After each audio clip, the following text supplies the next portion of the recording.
Hello, everyone. Welcome to the day one of the semifinals of the Chess 24 India coverage of the Gold Money Asian Rapid, which is part of the Meltwater Champions Chess Tour.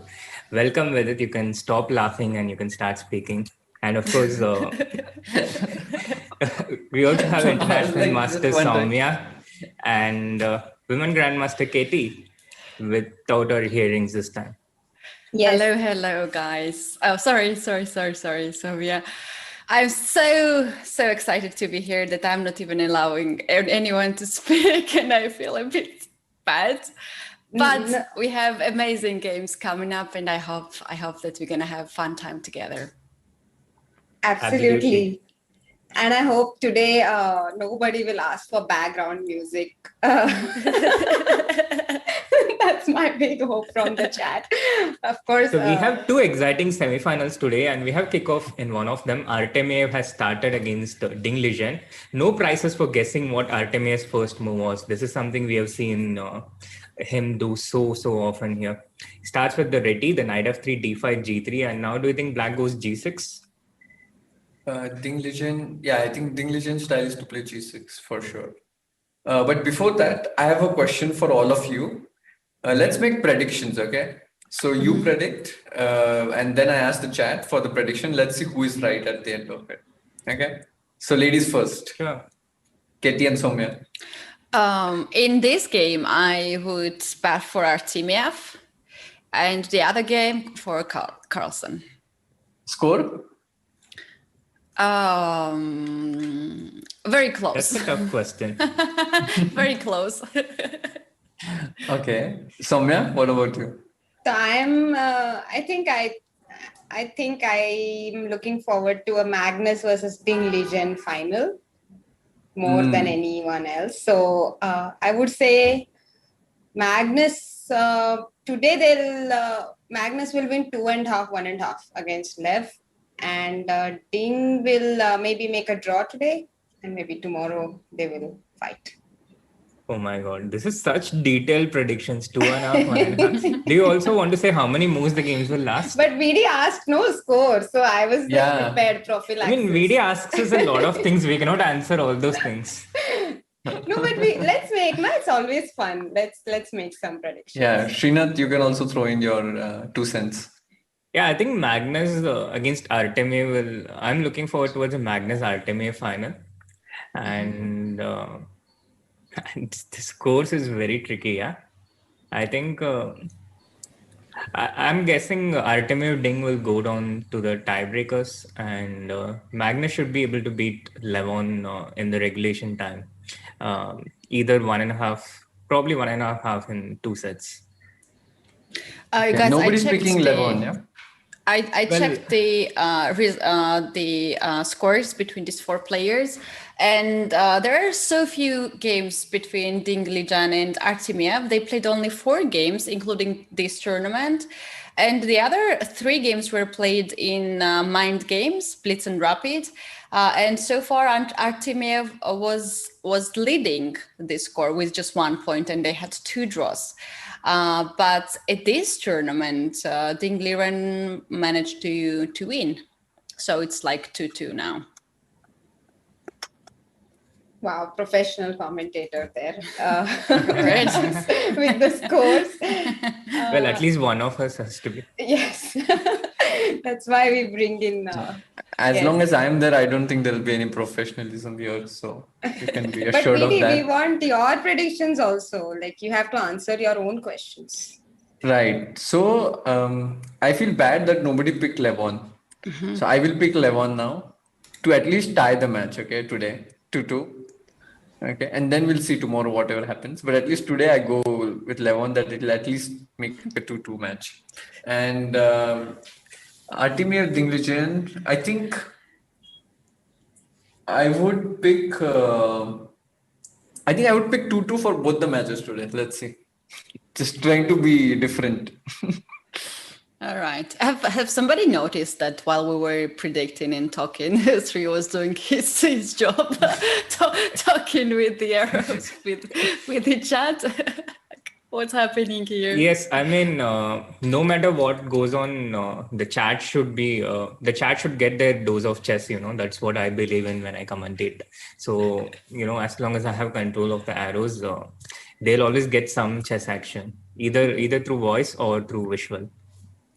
But chat, did any of you understand what are the arrows drawn? Can you decode it? Those who are watching intently, can any of you decode it, or is it like Hikaru's arrows? I'm also learning how to stream. So streamer 101, from what I've seen on streams, one of the first things you need to do is to draw a lot of arrows which people cannot understand. This is what I understood from watching pro streamers. Yeah, it makes you look cool. And it makes chess very complicated game. Yeah, it makes chess look like mathematics. Okay, maybe I shouldn't be saying that. But yeah, Chad, are you able to understand? Like, who's able to decode the arrows? Is any one person able to decode the arrows? If you're not able to, then we'll move on to the panel. But you I guys also voted see for here, Carlson with 2 accounts, as always. In the poll we have on. Oh, by the way, this 95 move is kind of a mistake. I remember there was a game of Gukesh in this line with White he played. So the game I think went something like, instead of 95, maybe something like F5. Yes, No, I don't first think arrow. it was. I don't think it was exactly this position. I think instead of 92, he played Rook C1 or something like this, or Rook E1. Oh, Yeah, and okay. then Rook E1, F5, 96, Bishop D6, takes. And then he played 92 here, something like this. And then he went with knight c4. So the thing is, you give up a pawn, but you get very good control of the e5 square. And in general, like, you have a lot of compensation. Yeah, your pieces are very active comparatively, and it's harder to play with black. In fact, in this tournament, Peter Swidler lost a game with white against Salem Saleh. He defeated with black pieces in Champions Chess Tour. In this exact opening. Yeah, exact opening. Wow. I think it was on the first day. Do you think they are checking the games right after the end of the rounds? Like they know what's I definitely happening? check. I definitely check the games to know what's happening. Otherwise, because I'm going to play them anyways, next day. So I need to know what they were up to. But in general, it's very interesting to see, no? Like, what player is doing which opening, how are they playing? Are you the only stupid one in the tournament, or you have company? It's good to know all this stuff. I think we have the same questions with it. That's exactly what I posted before the broadcast today as well. We have the Swidler Salem game on the screen. It went c5, rook d8, rook c1, bishop d7. Black refrained from playing f5, probably because they don't want to get into this pawn down position where there is not much activity. I think it's a very conscious thing. Black does not want to take this pawn with f5, exactly because this position which you explained is not easy to play as black. But after knight e5, the bar went up for white, and now after queen e2, a very natural move, defending the d3 pawn, the bar is back to equal. What is going on with it? I think probably the move could be f4. Could it? After knight e5, a very strong move. The point is, if knight d3, then the knight is trapped after queen c2. Queen c2. Oh, also queen c2. Okay. And if you move back the knight, let's say to c6 again, for example, then you have knight c4 and knight coming to d6. So maybe f4 was one of these unusual moves which could be working wonders. Maybe you have to go knight d7 here. Only move probably to attack the c5 pawn. And now white can play b4. But yeah, you cannot be sure about this, that this is good, because black has f5, g5, some counterplay. Yeah. But f5 can still be met with knight d6, yeah? Yeah, it's possible. The typical. But Artemiev played like a typical queen e2, just defend everything, keep everything together kind of move, queen e2. And do you think f5 is now more effective considering that White does not get immediate knight c4, or maybe it's just No, temporary rookie because of one. the Yeah, rookie yeah. one. Yeah. No, I'm White a gets little bit. control of this anyway. Oh, he played f5. I think Ding Liren is playing a bit strange, in my opinion. This 95 stuff, and also the time difference. Yeah, you can see that he's more uncomfortable. Ding has wasted, like not wasted, used 4 minutes, and Artemiev has been blitzing out the moves. And visually, when you look at it, I feel White is very comfortable. Like I don't think anyone would pick black here, unless they're like really greedy and love the pawns. But Not even you, I guess. yeah, I wouldn't even Those- pick. There's no doubt about it. I would just play rookie one, knight c4. You know, the moves are so easy here for White. Yeah, here time says a lot. Because and maybe it's Artemiev who saw that game and he was ready, and he knew how to continue here to play. Is there a chance that Ding Liren is recalling the variations, or he's coming up these moves on the board right now? I feel No, he's out of the actually- book. Yeah, like this 95 is already a new move. So he was probably out of the book much before and was playing on intuition. Anyway, it's like a reverse Benoni, right? So like it's the same reverse Benoni setup. It is the reverse Benoni. So I think Artemiev has a good healthy advantage, and the game is probably going healthy on for some advantage time. is something new I've heard. Healthy advantage. Maybe let's have a look at Aronia and Carlsen. Yeah, talking about them in my chat, 77% think Carlsen is going to win, and Aronian Out of which 2 22. votes were mine.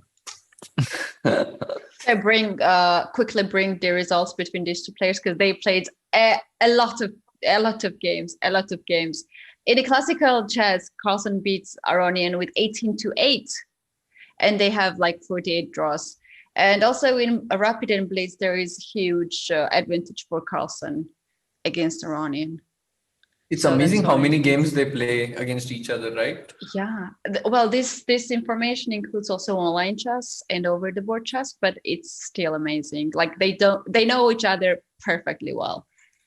Where do you find such information? Your sources, huh? Contact me in private. I'll teach you some tricks.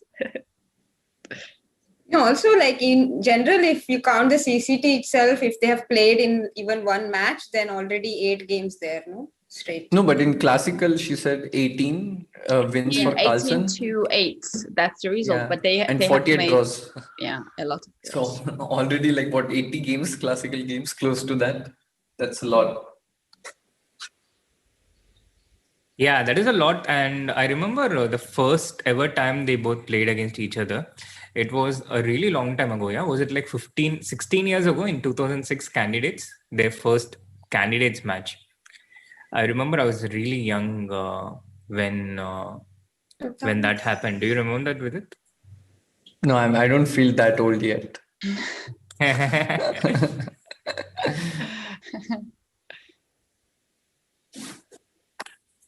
So in the Ding Artemiev poll, Artemiev is 49%, Ding is 51. So okay, Come that's on, a close Soumya, one. Katie, go and vote for Artemiev, please. You also used No, two I accounts. already made my prediction. Now it would be so weird. Like I'm choosing Ding, but in the vote prediction. By the way, the Artemiev, last yeah. move in Levon's game is very interesting. Bishop to d2. The idea is to put bishop on a5. Yeah, a very nice move. I think I like it. Can you show how it came? The game, how it happened, Srinath? Yeah, so it started with the Ruy Lopez, and here Magnus played a6, which is I think clearly the second best move in recent times. Everyone going knight f6 these days.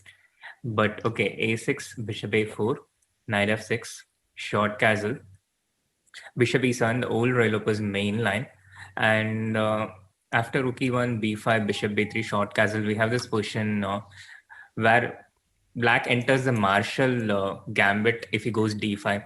This goes into this position where white takes this pawn, but black gets enormous counterplay. He gets enormous compensation. These variations have been extensively well explored and a lot of lines get worked out to a very equal position or even a draw in many cases. So for this reason, White started devising many different moves at this point. Moves like A4 and H3 and all these moves which are known as the anti-martial, and D4 is one such move. And against D4, again, Black can either take knight into D4 or go D6. If he goes D6, then after C3, we have this classical mainline Roy Lopez position where White has played D4 instead of H3. H3 is the other main move. It's actually the main move which prepares D4, but there are variations with D4 as well. And so D4, D6, C3, Bishop G4. Now Black starts playing towards the control of the D4 pawn since White did not play H3, the D4 point more specifically. And now after Bishop E3, E into D4, C into D4, Knight A5. Here White usually goes Bishop C2. And H3 is something I'm not too familiar with. What about you guys? First, catch a breath, Srinath. After that monologue. But I feel like because of your chessable course, you have gotten so used to explaining every single move. Yeah, like every move has a commentary. So White plays E4, removing the bishop, creating space, and then Black plays E5, controlling the center. Every move you have an explanation. But yeah, this H3 is kind of rare. I think Bishop C2 is also which I'm familiar with. Yeah, H3 is kind of rare, but is it something you were already familiar with? No. So Can be H3 this H3 move surprising for Carlsen because he's down to 7 minutes and he spent a lot of time for something. Is it H3 that he spent the most of the time? I think if we ask Anish, we'll know this for sure. No, Why? H3 This is is a surprise certainly for- very rare. Also, this Bishop D2, Bishop A5 idea is actually from Catalan-Shri. I thought you will focus on that, but you're focusing on this H3 move. Isn't it? Like the Bishop D2, Bishop A5 preventing C5 and the Bishop on A5. Even though it's on the corner, it does such a nice job of restricting Black. And Yeah. what I find is very curious of Magnus to play the Marshall against Aronian, because Levon's main opening is Marshall. I mean, at least it used to be at some point. Now he plays Berlin and Archangelsk and all kind of stuff. But very interesting to see Magnus playing Marshall against Levon. I don't think it was easily predictable that they would play this. But huge time difference, by the way, huge right now. Yeah. No, but I mean, with it, since Marshall was his main opening and Berlin is his main opening now, if Magnus doesn't play Aronian's main opening, what does he have left anyway? No, Magnus plays lots of stuff. Yeah, he plays the Sicilian and stuff. Yeah, and yeah, but he also in plays the Archangels. In the Champions Chess Tour, what I've noticed is at least 70-80% of the Roy Lopez games go towards Berlin, and No, I think that's after when they want to make the draw. If they want to play, they don't play. I did disclude the 15 more games when I did my statistical analysis with it. Yeah, so why I focused on H3 is because this is the move that set the direction of the game. Because if we go Bishop C2, the game goes into a completely different direction with Knight C4, Bishop C1, this C5 and stuff. So H3 is what set the direction of the game. It got Magnus thinking, which so Aronian again putting pressure on his opponent right from the beginning with the white pieces. And after knight into b3, a into b3, we have this interesting position where Black has the pair of bishops, but it is White who is putting pressure. I think maybe due to his it's not easy to pinpoint one particular factor, but White does have a fantastic center, and I think this very concrete idea of Bishop D2, Bishop A5, which probably Magnus did not expect when he saw H3. This tilts the game in White's favor. This idea with Bishop D2 and Bishop A5, it really restricts Black's position. And Queen B7, Knight B D2, C5, D5, Bishop D8. This is the position we have right now.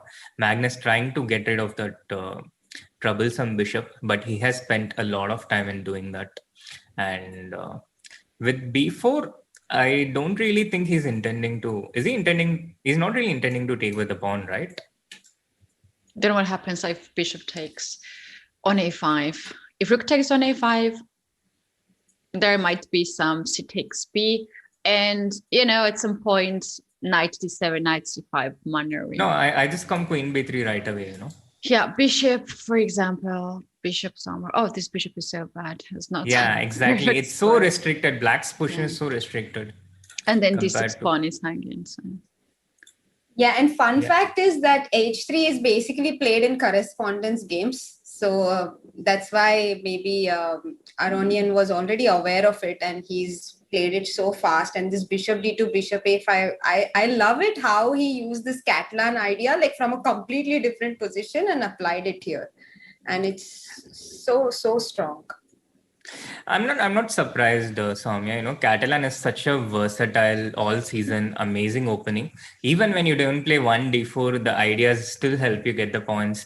Meanwhile, the Catalan course is on sale right now, so if you want to grab it, this is a very good time. Limited time only, though. Right. So course promotion check. And opening explain check. Now let's go to the other position. No, I was really expecting VD to say something, but maybe VD can show his T-shirt. I think it's also part of his merchandise. No, maybe that also we can do a check. What is there? What is there? No, this is just a simple shirt. It has chess on it. No, 3D chess. Just chess on it. Yeah, it's nice. Exactly. It's very subtle. Now I was just waiting for Srinath to promote his course. Just wanted to give the mic to him before we snatch it away. Thank you. So, but Arunian had a big advantage. I was just curious, where did it go? After d5, if you move 17, White has a very comfortable position because I think of the extra space. And the bishops are kind of bad, of Black. Like the decent bishop is now completely restricted. So Black played bishop d8, and maybe b4 was wrong here. Just curious what to play. I think one of the natural idea could be to bring knight f1, knight g3, but I'm not so sure about it that it's the best way to go. So he played d4. In this position, yeah? Yeah. Do you think this position has kind of become a bit non-standard already? So yeah, it is non-standard, but I don't think Arunian would be complaining. I don't like what he has done in the game, by the way. If we can just go there quickly, I feel that if he had kept the position closed, he had better chances. But now he's opening up with this takes b4. No, I'm sure you understand, but to explain to the people, I think he's banking that these two pawns are going to be much stronger than these two pawns, in case a position like this comes. And also all the dark squares like c5 and d4 are under White's control. And in general, it feels like White's pawns are more advanced, no? Yeah, they are more advanced, but the problem is, push. Let's see the rook on a5, for example. It's doing a very passive job of just defending against this a pawn, right? And for example, you can't play a move like rook c1, and just to illustrate, king h8, rook c1, for example, because there's knight e4 all the time, and the rook on a5 is hanging if you capture everything. So it's not so easy. Even this is a good position, by the way. But how about to get rook a1 and just to have this rook here and then try to get White is definitely try to better, push e5 next, e5 d6. Also knight c4 is an immediate threat, yeah. What do you play with Black has to defend against it. I think move the queen away. He's down to 4 minutes. And Aronian still has more than 10 minutes. So that clearly says that Carlsen doesn't really feel comfortable here in this position. I just saw somebody asked in the chat, can we see the bar? I think you can see the bar on the right-hand side, which is the live board, and it indicates the engine evaluation. On the left-hand side is the analysis board, just to clarify.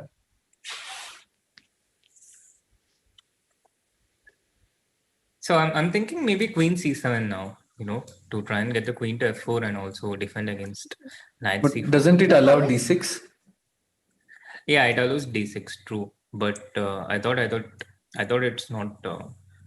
5. I thought you had to do such things to try and get some counterplay. No, but E5 here. E5, Knight D5. Queen D4. And Queen. just hold a blockade on the light. How about Queen B3 just to try to trade the queens and then Knight C5? Next. He just went Rook C8, yeah. Which is probably a stronger move. Queen C7. But what happens? What happens after Rook A1 now, though? Exactly. This is what I was thinking earlier, that this allows Rook A1. 94. Oh, 94 in Rook C4? No? Queen D6. Queen D6. Just sweet tactic, but doesn't work probably. Like all the sweet tactics. Yeah. It's a bit of a mini Soumya moment. By the way, very nice that Arunian has managed to put so much problem for Magnus. Look at the time difference. 3 minutes for Magnus and 10 minutes for Levon. Like that's a huge amount of pressure to put on Magnus on the board and on the clock as well. So Levon seems to be in really good shape right now. Good opening preparation. Better position. He's playing well as well. So far, I like my 2-2 prediction more than your 2.5, 1.5 for Magnus.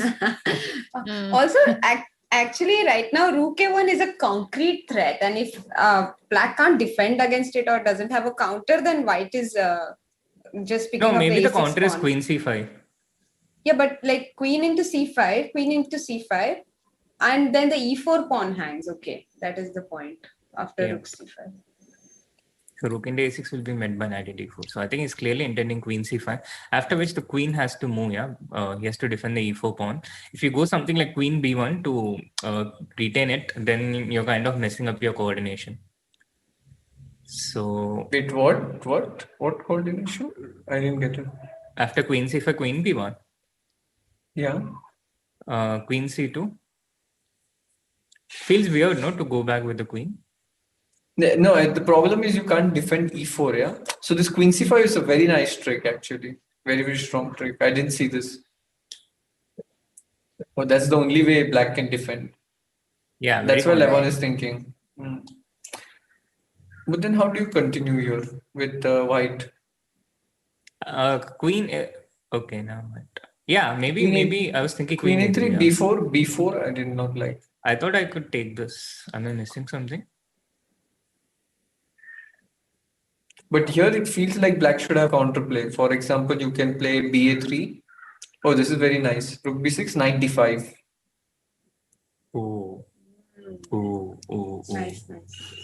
E5, Rook E1, Knight E1, Rook C1.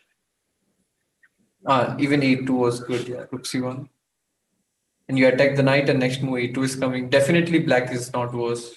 Yeah, and we can continue it like Rook B1, Rook into B1, Knight B1 and A2.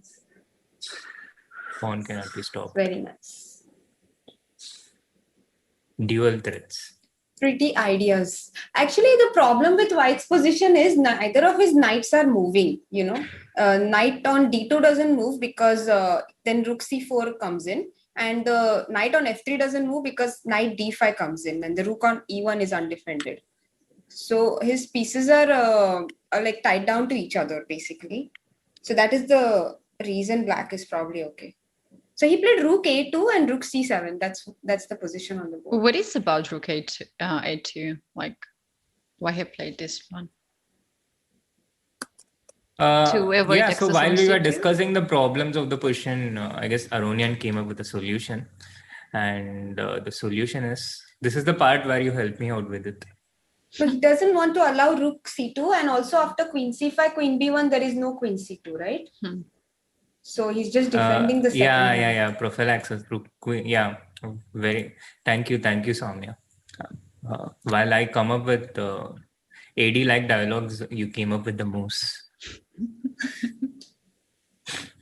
Is there a stream where AD doesn't get roasted? I'm very curious now. It's not just streams, actually. It's part of my everyday conversations now.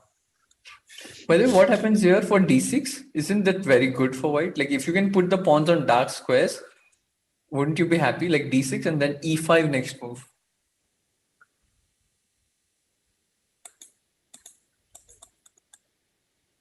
Okay, what moves am I making? I'm not even thinking. But yeah, d6 certainly looks strong. Once again, black has to come up with something concrete here in order to, I guess, defend. But I don't see anything apparent in that direction. Maybe he just has to go back rook c8. Yeah. Why did the rook get to c7? Why did he play rook c7? Why did he walk into this d6? Maybe this question after e5, knight d5. Maybe this is not. Maybe he's hoping that he can set up a light square blockade. Knight d5 and but knight d5 you like what next? Bishop. So first of all, where you go with the queen is important because queen e4 there is knight c3. Right. And if you go somewhere like b1, then also there is knight c3. And if you go to b3, then you walk into this diagonal and there is no knight d4. So white would want to respond to bishop e6 with knight d4 ideally, because then the bishop cannot stay there long term. But it doesn't seem like it's concretely possible because all these squares we discussed that keep control of d4 seem to fall to some tactic, and this knight c3 seems to be coming in every variation. So maybe there is concrete difference due to this. No, I thought the point was to go queen h4 actually, but does that not work out for white? Queen h4. But here it feels like you're losing control a bit. Like black can just push the pawns, like knight c3, b4. I don't know.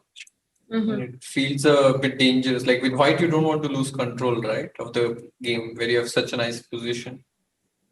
Right. So that's the reason. Unless there is something very clear, I don't think Levon will go.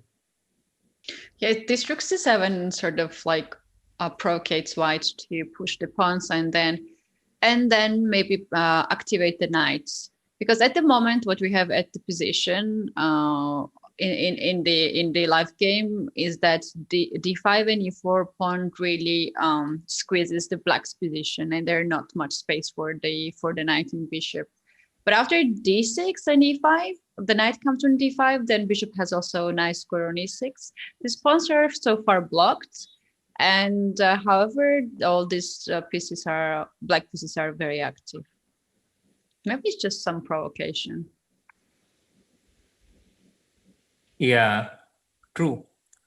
And of course, black's position would collapse if white can get some queen e4, bishop e6, knight d4 kind of stuff. Yeah, but queen e4 doesn't work due to knight c3. Yeah. And this is the root of all problems. So he goes rook a1. So when you don't know what to do, you just bring the rook back. Yeah, that has been Aronian's philosophy A1. This game. Not even rook ea1 because of maybe rook c8 and rook c1 coming in, yeah, after rook a6. Rook e1, the same queen c5, no? Or now you have queen b1. This was your point.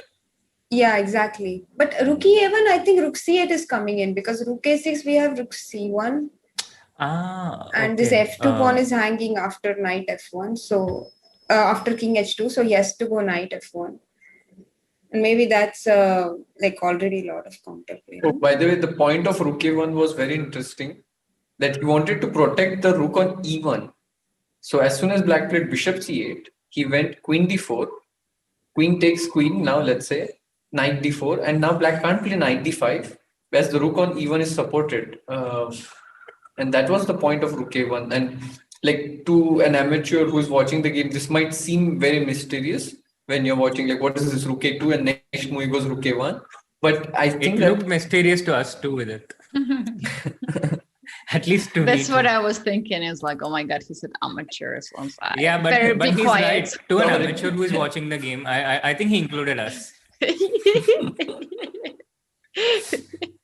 Oh, no, I meant Wait, Dipak. it I is was time to joking. say something. It's time to say something. No. I was talking about in general. As if I target you guys, it will be not so subtle. It will be very direct. Don't worry. You will know when I'm mentioning you guys. Right. Yeah, so getting back here, here it looks like White has made a major achievement. Yeah, this Rook A2, Rook A1, very strong, quiet moves. Yeah, very And nicely handled by Levon in the last few moves. You know, like if you notice, again, kept complete control of the position. Yeah. exactly. Also, Now the very A6 pawn is interesting. very weak. His Sorry, Soumya. approach. Sorry, just wanted to say like his approach against Arjun and his approach against Magnus, like such a total contrast. Against Arjun, Yeah. he was going into such a kind of unpleasant positions. He was ready to play in the opening even and take a lot of risks as well. But against Magnus, playing so like keeping everything under I control. think the world champion title helps to gain some respect, I feel. No, but also with Magnus, it's such a familiar opponent for Aronian, yeah, for both of them. But there is so much familiarity. Whereas Arjun, there is a lot of things unexpected. Yeah, he's rapidly changing, and you're not quite sure where you want to target him or what to expect from him. So I think that's a big change. A year ago, no one would have expected Arjun to be so well prepared in the opening. I think that was a massive surprise for everyone. Which is something also AD mentioned a few days ago when he came in one of the days. Mhm. So due to this rapidly changing nature of these kids, I think it makes it very hard to prepare against them because we usually make projections based on the past data. By the way, this is just very, very good position for Levon. Do you think he will win this? Like, is there a trick like 95 or it's too much?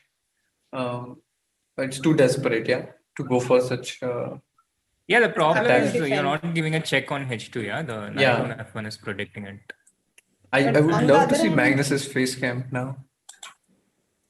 You on the can see other it. hand, you're threatening rook g2, bishop h3, so it's not so out of danger as well. White is not G4, so. G4. I'll play G4. G4. The move that Arjun missed. Before 94 is coming. Right. Or do you So think he he'll play plays rook rook b8? a8. He He went plays rook rook a8. a8.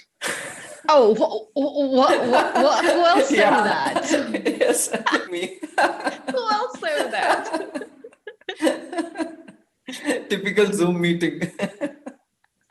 No. Okay, What? I hope I at missed least it. he's wearing some. I missed I it. also missed it. What happened? Oh man. Well, let's say Magnus is in shorts. Let's say. Let's say, That let's was- hope that it's his in shorts at least. How are you? You have two screens. Is it like I'm just like, how are you seeing both the screens? Yeah. Yes, we have two screens, and I think Katie I has need to even three. rewind She the has an stream. iPad as well. Yeah, I have a lot of like I don't know where to watch to be honest because there's something on every screen. I need to rewind. When he said who else saw that, I was like, you were talking about Rook A8. And I was like, okay, but Rook A8 is not such a surprising move. Okay, we need to clip that and show that to you guys. Oh, but Magnus now Okay, seems so really back to the game. frustrated. Hmm. Like his face cam. Very interesting to see. He's giving so many expressions today. Yeah, guys, please carry on with the commentary while I rewind and catch up that moment. Yeah, let's Oh, try yeah, to I see it. let's try to guess Levon's moves maybe. Knight e8 he has played, and what would be a clean technique here? Knight e2 maybe. Yeah, What do you think, 92 will Vinny? be 92 will be played Think without of doubt. to king e3 next moves or how white is going to Yeah, it's not so counter simple. it? Not so simple. The Maybe- A pawn is annoying, Hmm. but you have to play 92 now. Or is he thinking of E5? But that's too much. Yeah, he plays 92. Looks very natural. So knight e2 will be met by rook b3, or he plays rook d3 even. I think he wants to stop knight d2, Oh, knight c2. knight c4. Knight c4 was very strong. Now knight He b6 plays- ideas are there. Wow. Levon blitzing out great moves, yeah? Because now rook d2, then knight c3. If rook goes to b3, then knight d4. This is just lost. Resigns. I think Magnus will resign in next 3 minutes. 3 minutes? Seriously? 3 minutes he'll take. Next Can't you 5 minutes. 5 minutes. Next 5 minutes. 5 minutes. Okay. After he loses the a pawn. But okay, it's rapid. That's not going to take 5 or 3 minutes, no. I think Aronia is going to blitz. So what That happens would be after rook nice because e3? there are a lot of questions in the Then chat knight for d4. BD, and we can take them after after this game is over. So You have made a list, Soumya? I was reading. One sec. VD was trying to reply in the chat itself, but it would be nice if we can take them, some of them at least. And now rook a8 check is a threat. So he goes f5. Just... I think rook a8 check. Okay. King h7. I was hoping for something like this, but it doesn't work after rook into f5. But Tricky checkmate. so tempted to construct a mate. You guys do not pick Levon. You guys underestimated Levon, okay? Now what you have to say? Oh, Vidit, you said I will pick 11 today and tomorrow I will see. So come on. Yeah, but I You're picked one today, of you know. us. No. Nicer person, but still one of us. Don't put it on me. Don't put it on We are me. just No. honest. It's okay to be honest and have your own Yeah, opinions, no? and Vidit, you are the star of the show, and it's only appropriate that we chose The guy you date. pick wins the The guy you game. pick wins. Exactly. So we're just playing along. Okay, this 5 minute prediction, I have in serious doubt because only 3 minutes are left now. So king f8 on the board, and Now you just give check, yeah? Rook 8 maybe. Or yeah, rook 8. meanwhile, Artime Dinglish going towards a draw, but Yeah, that's just a draw. Because Yeah, it's 3 versus 2. but White is still That's playing, insane. so he'll still play till the end. Because you can get h5, no? No. Well, you can play, you will play, I of mean, course, but yeah. nothing will happen. As to quote someone. Yeah. Okay, now Rook rook eight b4 check. will play. King e7. Oh, that was that's the highest amount of enthusiasm I've seen from Srinath in 10 days. After rook 8 check. Yeah, for 1 second I was really hoping that He played king f2. He'll play Not rook knight b4. e5, some huh? way. Okay, let's play rook. predict. I'm predicting knight e5. Even h5 is possible. Rook b4. H5. I don't know. I think rook b4 is very natural. I like rook b4, rook b7 idea. With He some goes king checks. c3. Ironian chooses none of the above. Yeah, but now king f4, yeah, it's very clean. Now technique. he refuses us. In the endgame, bring your king to the center. Then do not hurry.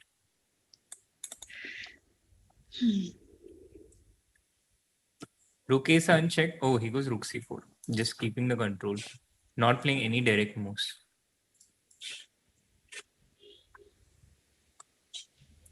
Soumya is our in-house endgame expert on Chess24 India. Yeah, so with it in the stream, please embarrass me more by calling me the in-house. With it as a guest, Soumya, you are in-house. Wow. Magnus immediately resigns as soon as I took Soumya's name. See, it was within 5 minutes. In 4th minute, he resigned. Oh, nice. Nice. Proud Good, of good. such great Oh, things. your name itself means prediction, no? Yes. Actually. I think in Russian, Vidit means to know. That's what Anish told me. Vidit?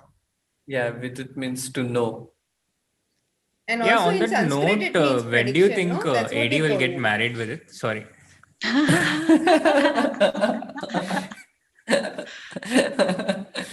Oh, even God does not know that. But Soumya, marriage is sorry. overrated. Since I'm the only married person on this stream, I can As far as Wait, we definitely you're know. tell you. married? Yeah, I'm married, and I'm the only married person in Ah. this four of you, so I can tell you by experience. As far as we know. Why is Marriage it overrated? Because there's so much pressure to get married, and after you get married, nothing happens. Like it's like the same life you're living. Like it's not like something is going to change, or it's completely overrated. Like But don't you have like much more added responsibilities and no, I all mean those things? responsibility का क्या है? जितना लोगे उतना, like how much you take, you will be given. No, so it depends on you whether to take it. Is or it not. under your control? Yeah. It's always Okay. under your control. I don't Life, know What is that. under? your life The is always under your responsibilities control. that you take.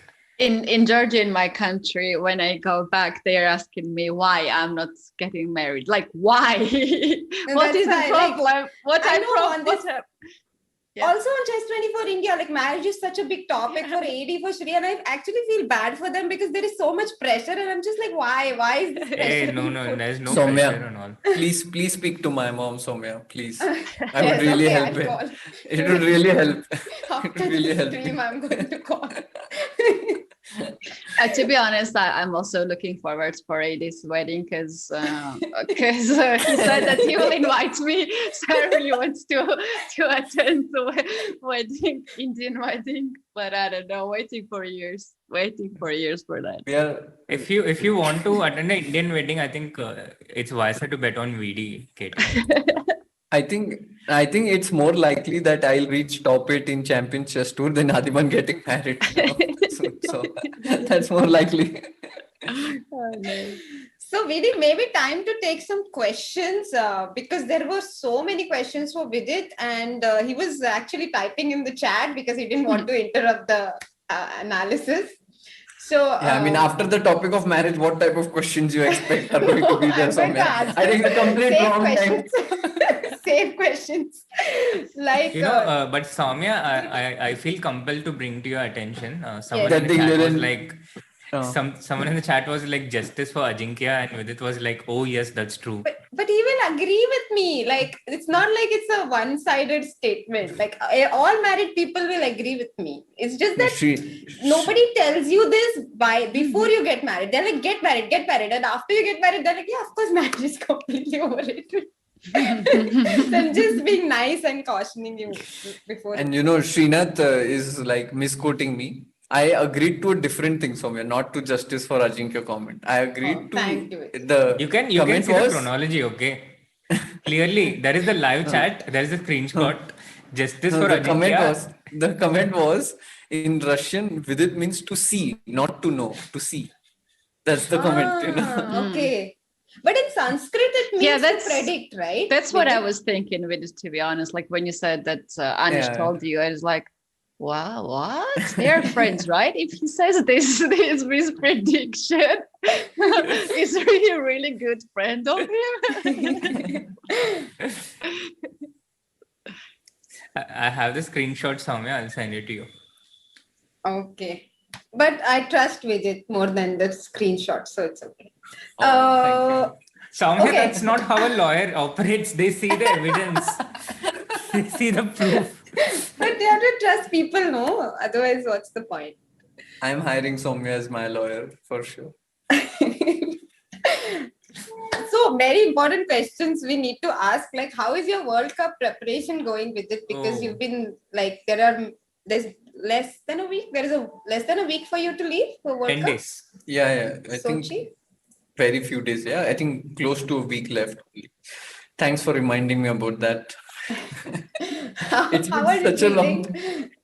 No, I felt very comfortable playing from home. Now to take a 28-hour trip.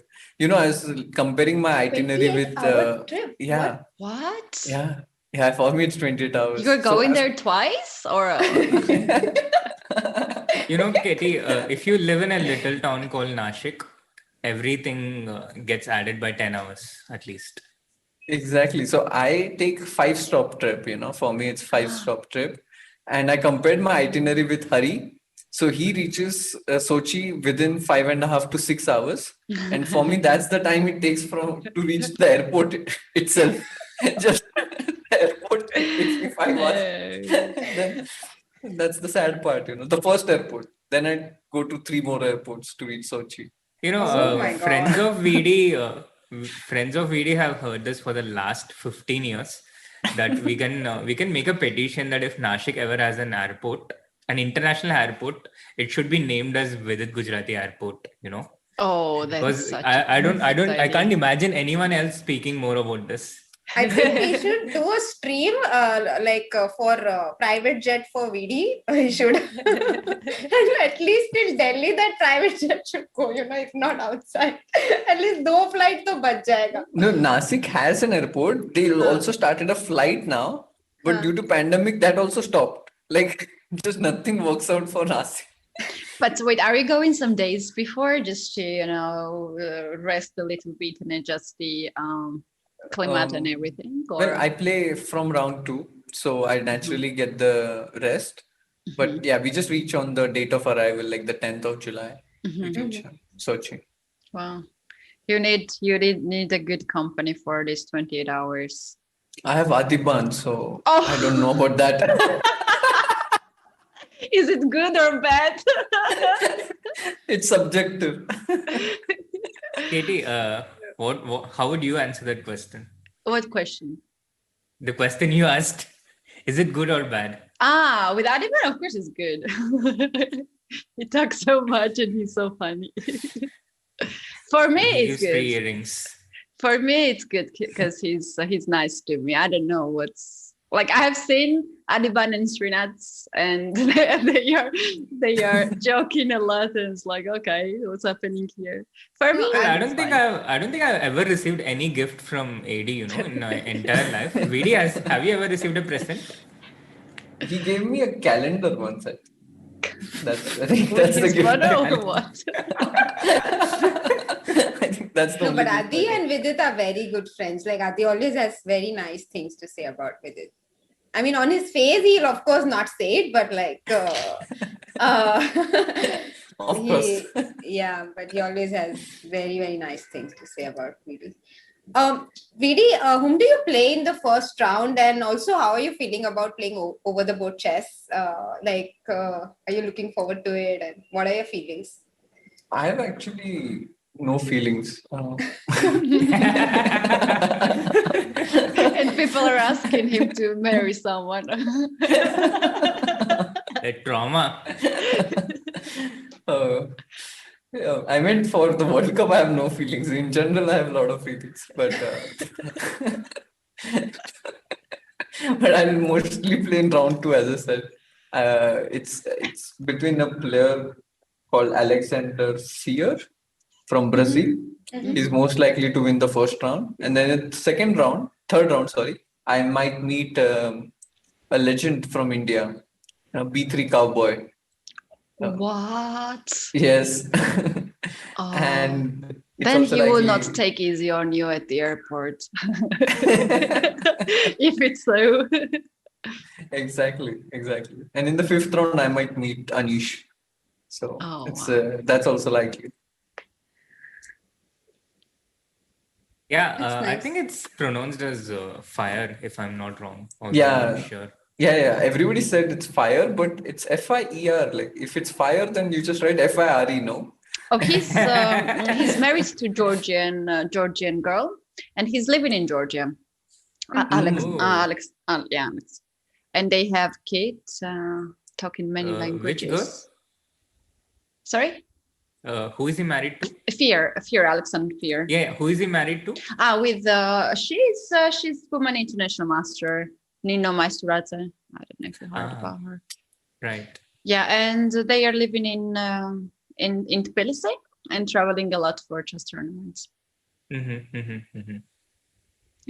Yeah. So Vidit has to overcome fire in round 2, and then he meets a fire of a different kind.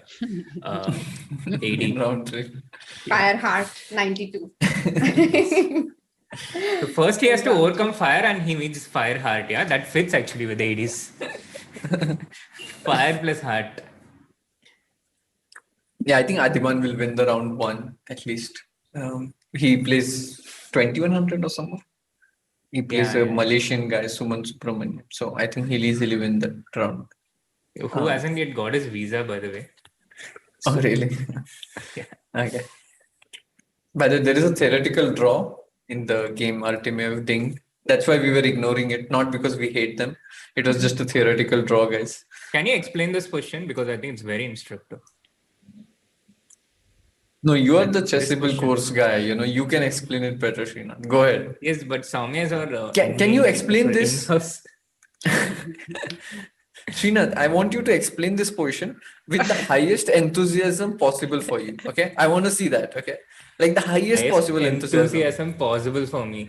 Yes. Okay, let's go. Enthusiasm doesn't work like that, you have to bring it out in other Arey, ways. chalo, You karo, can't karo, just say karo. get enthusiastic and it works like a switch. Try. I want to No, see it this. doesn't work impromptu. See, that's not how any of the feelings work with it. You just don't say feel like this and then it works like a switch. I think you should know that by now. I've never seen Srinath this uncomfortable when I tell him to be enthusiastic. Well, first of all, I need time to understand this question because I don't have it by heart, which is exactly why I asked you to explain. And now you want me to do it with enthusiasm. You guys, do you want as well us on to top take of it. over here? Yes, please. Soumya, would you like or? Yeah, in fact, I have some questions about this position. Maybe you can help me, Katie, and Vidit and Srinath can enjoy. So after this, for example, this we had discussed, it was 3 versus 2 and it was a draw. So black brought his rook on the a file and white finally broke through with g5, 8g8. By the way, Srinath, you can at least make the moves while Soumya is No, I was explaining. Just saying. recollecting. It's on the 61st move, 8g rook a6.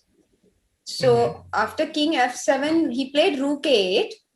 And here I honestly have a question, like why can't white try with f6 or even after rook e7, rook b8 and f6? So that's kind of what happened, no? Or f6, g into f6, you want to play g6 check. I wanted to play g6. But how about g6 but instead isn't of this that? a draw? Yeah, so you will play king h8, right? Yes. And So now you king want to make h8. me, yeah?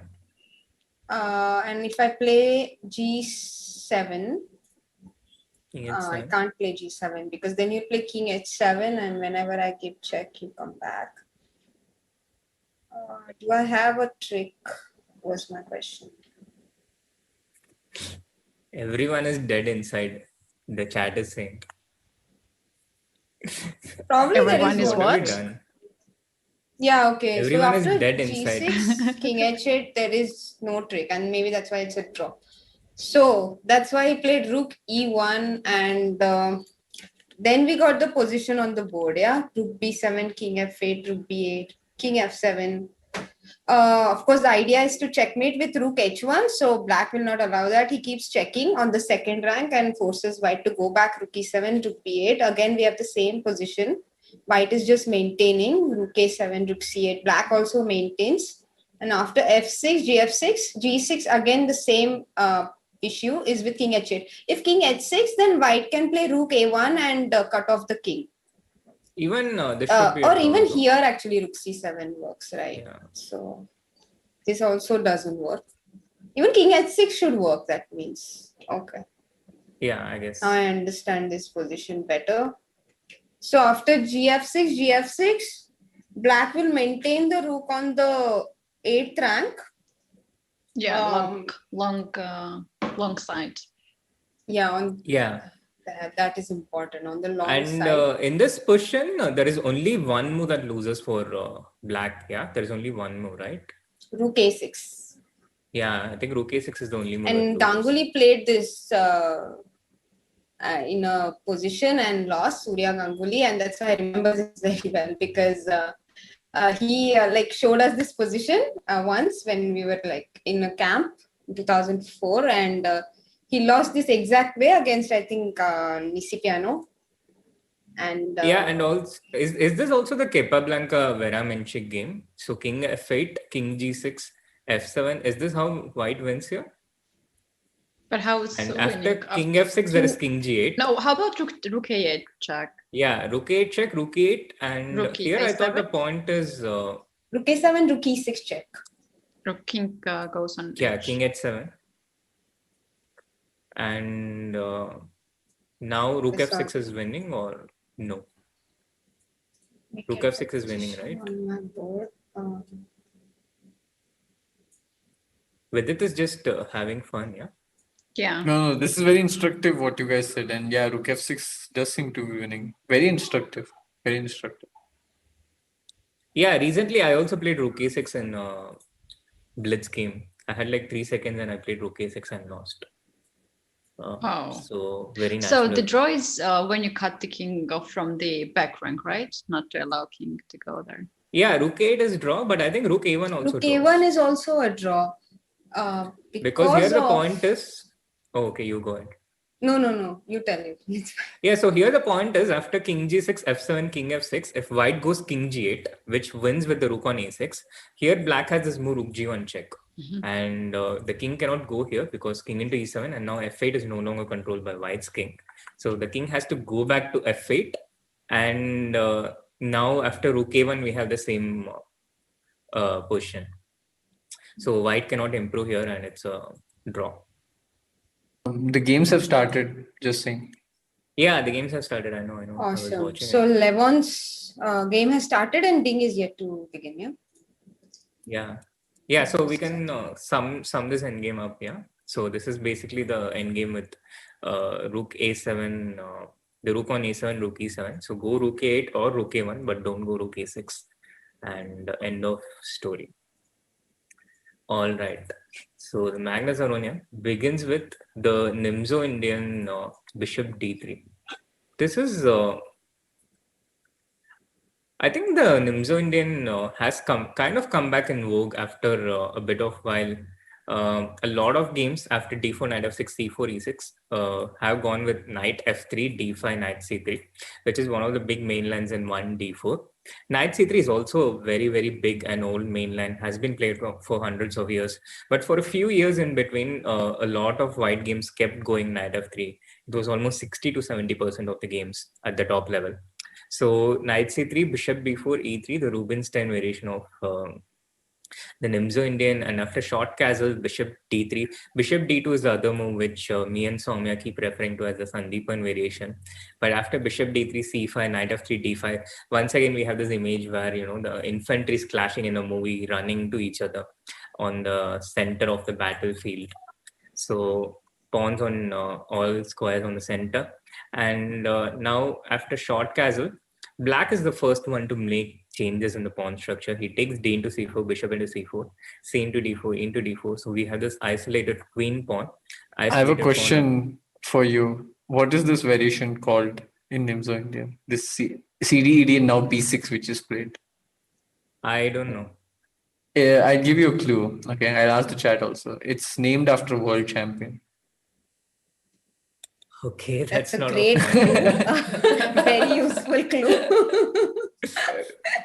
I mean, that's really short, sorting it, no? So Nimzo, which is out because the line variation itself, and also he's not a world champion, and also variation itself is named after Nimzo. So no, I think the chat will answer it much faster than us for sure. Is it Magnus Carlsen opening? What? No. What? Yeah, someone in the chat said Magnus Carlsen opening. He has an opening? I mean, I'm sure he has an opening, but I don't think he has an opening named after him. Is there enough? I mean, there is an opening named after him? No, I don't think so. I was just doing a wordplay. Yes. It's Botvinnik. No. Just random guess. Okay, Katie, you want to make a guess? Just look in maybe all the names of world champions and name all of it. We can go. He's a very famous world champion. Famous one. Who is not? Even after No, I was becoming thinking world champion. Carpo. I was thinking Carpo. Yes, Carpo. This is called the Carpo variation. Yeah. So Who actually should have guessed this. shout out to Aditya Shenoy, who got part of the name right. Part of the name. Why parts? Like, why not? He said Antony Karpov, not Anatoly. So that's Okay, that's why help. Anthony. And also Chinmay, and again only half a shout out to Chinmay, who got it right in his third attempt.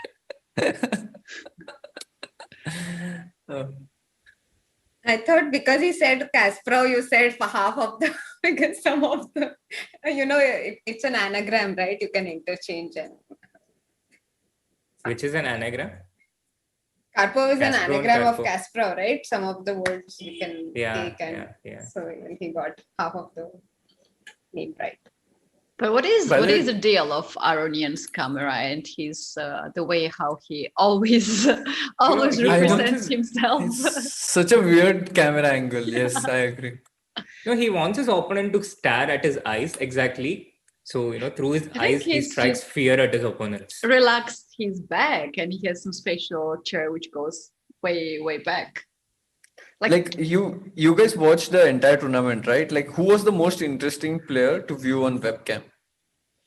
Wesley, no, he brings his cat and also shaves sometimes. I mean, Oh, he shaves on webcam. yeah, he When did that brought his happen? razor. No, in one of the earlier CCTs, he had got his trimmer. Yeah. What? Really? Yeah. Dude, Yeah. what? You missed it or what? Yeah. He was shaving, yeah. It was early morning for him. Yes. Probably too early, and he was shaving. Oh, yeah, he's nice. He's nice. Okay, Carlson shows us some of his legs time to time. Some nudity is also nice to see. Why not? Now that's a I do clip. hope all the chat is above 13 years old. We strongly recommend the viewers to be PG-13. Not just 24 India got a mini clip, Who else? What about you guys? For me, it's probably with it, because that's the time when the chat gets all excited with hearts and everything. And he's showing something on camera? Vidit, what are you showing on camera? With it just has to show his face. That's good enough. Others have to work a bit harder, but for with it, Why is Soumya laughing? That's getting to Soumya. What are you thinking? Why Vidit is leaving? Like she just cannot control her laughter. he's just leaving, avoiding the conversation. I just left after Soumya started laughing.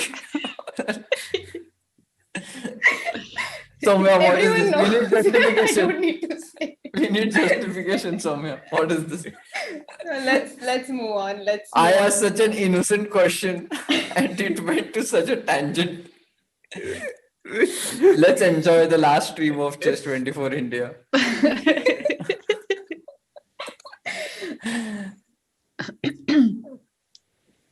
So With it, what's going on in the game? let's focus on the game. Bishop D3, Bishop B7. Yeah, Srinath is asking Vidi, what do you think about it? Soumya is trying so hard. I've never seen such a commentary where someone asks, "What do you think of the game?" and that gets translated to Srinath is asking, "What do you think of the game?"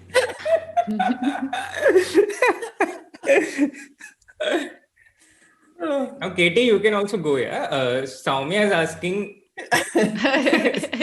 You can ask with it. So Soumya is asking Srinath what Srinath was asking. Please continue the chain.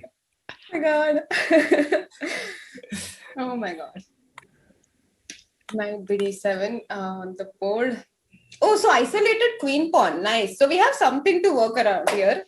So basically, in isolated queen pawn positions, White's idea is to create some attack on the black's king, bring his pieces out. So he will try to put his knight on e5, bishop on g5. Black, on the other hand, will try to exchange pieces, and so that the isolated d pawn will be weak in the end game. So this is Black's strategy. Also, he has a good development. Like bishop on b7 is already developed. Usually, that bishop is only on c8 in isolated queen pawn position. So black is fine, and he has not committed anything on the king side yet. So Well said, Soumya. Well said. well saved. But yeah, so I think maybe one idea is bishop g5, and maybe one idea is bishop f4, and put the bishop on like f4, h3, and rook c1. This kind of stuff. What do you guys think? So yeah, Black has gone. I think that was very well summed up about the IQP in general, despite VD's best attempts to distract us all. But yeah, Black has gone bishop b7 with the obvious intention of attacking the d4 pawn and also vacating the d5 square for the knight or the queen. Once again, so far, Aronian has flashed his moves Exactly. instantly. That's what I was thinking. Like, look at the time difference. 8 minutes against 15. Like, even with black pieces. Wow. He seems to be very well prepared, or he's just bluffing. I don't know. Or both. Yeah, with Aronian, but Magnus also I think done quite a bit of this Nimzo E3, so you can't really. It was not probably completely unexpected, but with it also I'm curious, in such a long tournament, a player who reaches the quarterfinals or semifinals, how much time do you think they will really get to prepare? It should be so tiring, no, just playing the games every day for such Well, I high. didn't reach the quarterfinals, so I can't comment on that yet. But even the prelims is very tiring, no? VD, do you get time to actually prepare for each day, or do you prefer to conserve your energy? What has your strategy so far been? No, I tried to prepare for all the games, but that's the problem. You can't really do it because 5 people, they have 5 different opening repertoires. But when you're playing against one opponent, yeah, then it's relatively easier to prepare, I feel, because okay, he will have a limited number of options, right, which he can go. But 5 different players, they'll. Why are you laughing now again, Soumya? So, what is the optimal way to counter something like this? I mean, how do you do it? You just prepare something in general against all the mainstream openings? Well, I try to prepare in advance, but I think on the day of game, it's very, very hard to prepare. I tried, like, you can only prepare for maybe 1 or 2 opponents, and then it also depends on the tournament situation. Yeah. Let's say you lose a game, you don't want to play Catalan after that, for example. You don't want to play like a. Vijit, Okay, Catalan works in any that was not situation. personal attack. That was not a personal attack, Srinath. Just saying that it was not the. Maybe that's time for B3. There are which you will never prepare, but the situation might demand something like that. Oh Oh, my I have God. an important question. Seriously, what hypocriticism is this? Why didn't you play B3 then? Why didn't you play B3 then? He was black. He was black. It was just too I mean, embarrassing to play be. B3. It was too embarrassing to play B3. That was the problem. But do you think, like, earlier there were not as many rapid and blitz events, right? But now there are so many, and now the tie breaks in World Cups are also rapid and blitz. So this kind of it's almost like preparation for the World Cup, right? And VD has left, but he'll join us back, and I hope he'll answer answer the question. VD may be away for a second, but he never is truly leaves us. Chat. No, the thing was, I think not everyone plays their main openings in rapids, maybe because you can take more risks, for example. But yeah, it's like running a marathon and running a 100-meter race. Yeah, it's a very different strategy you require for both the races. Although Right. the difference is not that huge when it comes to chess. It's eventually chess, but still, the skills which are required are different, I feel. And I feel like now after a year long of online chess, I have a better feeling of what works in Blitz, what works in Rapid. Um, I hope I remember what worked in Classical. That's my that's my concern, that I Do you don't think forget that. you can use all the skills that you and all the chess players gain during this 1 year in online chess and convert that to over the board, or do you think that there are like different skills required when you play on real game, but for example Blitz and Rapid? No, I think the skills are transferable. Like how you get better in classical, you improve your calculation and stuff like this. You can still apply that in rapids, right? So I think the similar kind of stuff, like how you play under time pressure and um, how you keep your nerves under high pressure games and stuff like this. So I think these skills are definitely transferable. No doubt about that. In general, just it's just chess, yeah, eventually. So it helps to practice it in some way or the other. Yeah, And I played several Blitz tournaments here in Poland during pandemic time, and I have noticed that some some kids were even pre-moving during the over the board chat. They were pre-moving several moves in advance. I was like, How is that even possible? How is they that were playing possible? in advance. It's really well.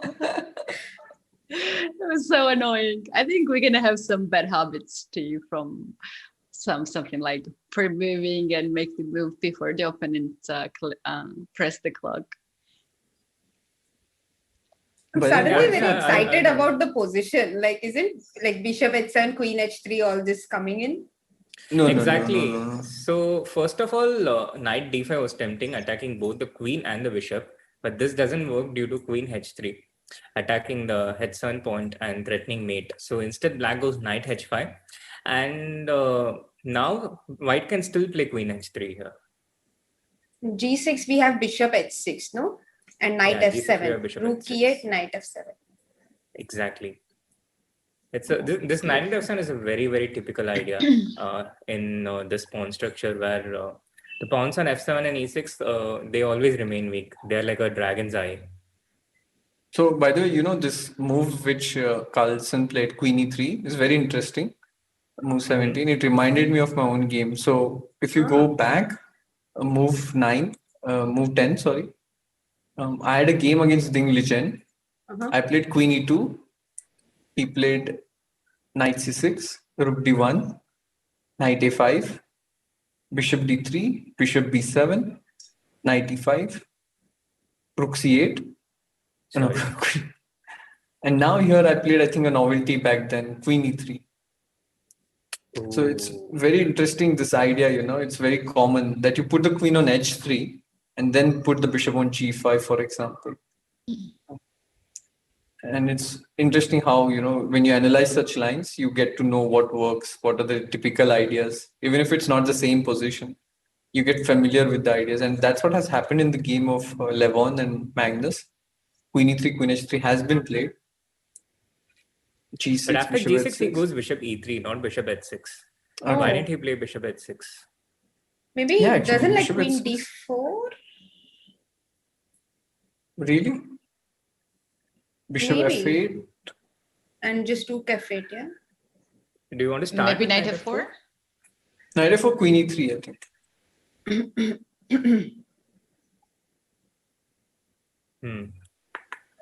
You have to play Yeah, rook so f8. maybe threat is better than execution. Now rook d1, maybe. Yeah, I'm sure he did not like this, yeah, this complex mess. But Knight is it f4 so now. bad? Knight Queen f4 now. g3. Queen g3 or g4? Yeah, g4 maybe also. Sure. Why not? Just to prevent this knight from moving. No, but now bishop into g6 and stuff is threatened. It looks H5? terrible for black. h5, I thought you can even take this, but maybe not. Probably not. It doesn't work. Oh, I can play bishop c5 before I play h5 and press you more, yeah? On the... Bishop c5 looks strong, powerful. Powerful. This is powerful. Everything is getting hit. Right. I think that's why it did not go. But what's the time situation? Okay, 6 minutes against 9, yeah? Levon is Against thinking. queen g3, there was bishop h4, yeah? Yeah, but Queen Oh. E3 maybe. Oh wow, Bishop H4 is pretty at least. Yeah, we should show the chat what happens after Queen H4.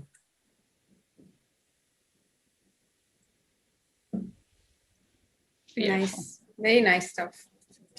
But Vidi is suggesting Queen E3, is it? But at least Queen into E3, no, and Knight into G2 minimum. Yeah. Sorry. Yeah, although now it's like kind of irrelevant compared to the game, this position. Yeah. But it's very interesting to see that after Arjun got knocked out and Anish is not playing today, the enthusiasm of people is very different. I think when Anish is there, they're like really looking forward to the games more than ever.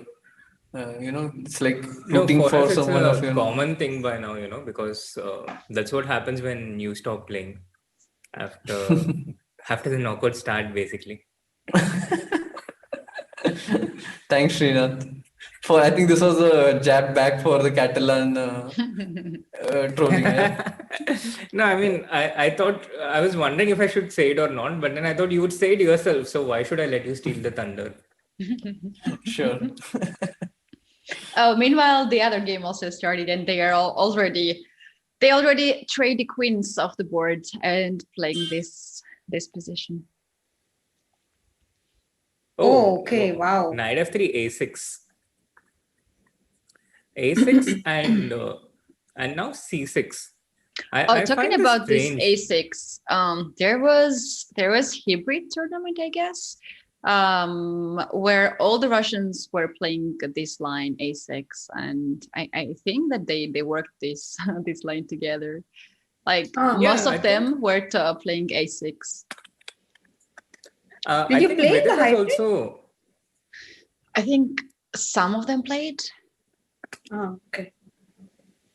Sorry, or maybe it was European champ. Like there's so many events going on nowadays online that I just have some confusion. No, because this hybrid thing, actually we were going to have this Asian qualifier, Indian qualifier, but then it did not happen because of the COVID situation. But it was an interesting suggestion, I thought, like to make it hybrid and almost like over the board. Yeah, you can even sit with your own board and play. Yeah. And it was very interesting. Control. Yes, it was very interesting, and sometimes we had some cases when the players even had an option to play over the board. So yeah, because and they played. Center. Yeah, they played in Russia. Shimanev and Esipienko played on the board because they were playing in the same venue in Petersburg. And they had this option, so they decided to play on the board. And arbiter was sitting there next to them, and he was putting the moves in the computer. So that's nice, I guess. And the other players had a computer on the side and chessboard also on the side. So they were thinking on the board and making the moves in the computer. But isn't like white just better here? This looks very comfortable for white, yeah, risk-free. I think rook e1 will be played soon. And this light squares look very weak near the king. Can we call this already endgame without queens, or still this is the middle game because there are many pieces on the board? I think the evaluation won't change irrespective of that. There is always a question when is the end game? When queens are off the board, or when there are like less pieces on the board? True. I would say this is an end game, close enough. Yeah. Also, one minor piece has been exchanged. Yeah. This looks very good for white, very comfortable. Especially with queens off, yeah? Yeah. I think knight d7 will be played now. You have to develop, right? Knight d7, knight b6. Or you take on e4. That's the question. Yeah, he plays knight d7. Engine doesn't like that move. Maybe now ed you take, yeah? That's why I did not like it. And take to play against the d5 pawn. Yes, and take back and then rook e1. Maybe that's what it did not like. It feels very little. Yeah. But now rook e6 is coming. Light squares can be slightly weak, yeah? So d4 was played in the game after rook e1. Probably he had to, sorry. Knight e4, king c7, I think that's likely.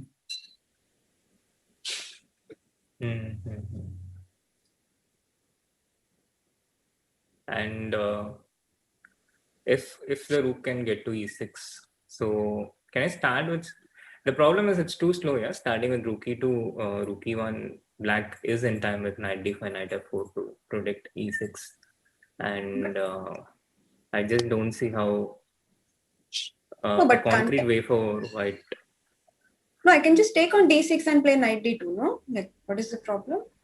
Knight d5, And now knight c4, king c7.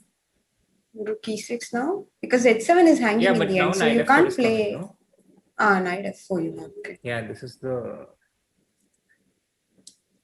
But anyway, you can't play rook e8 right now, so I have one more move. So maybe I can play a4 or something. Yeah. a4. Yeah, like a4, a5.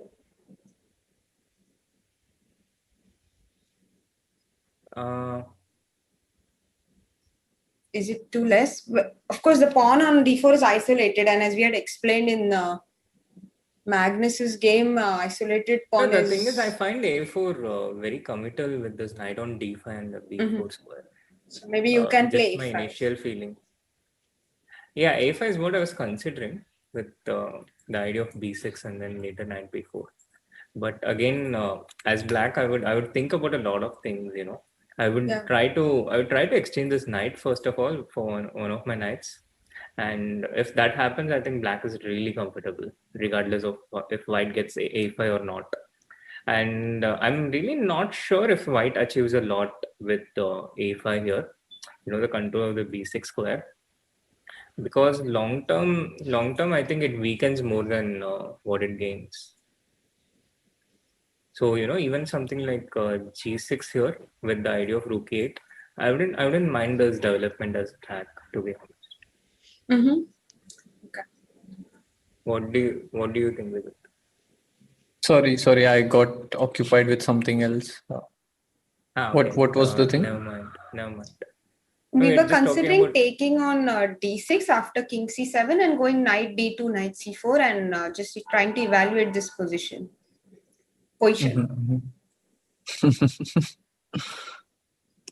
Position. This looks very close to equal, to be honest. Oh yeah. By the way, Vidit, congratulations for being nominated for the Arjuna Award, right? Oh wow! What? No, it's nominated by federation, not by ministry. It's the first step. It's the first step. What is this nomination? Congratulations. Thank What is you. it about? It is a sports award. So basically, in our mythology, we have a story about a warrior named Arjuna who was the best sports person of his times. And this sports award, national award, is named after him.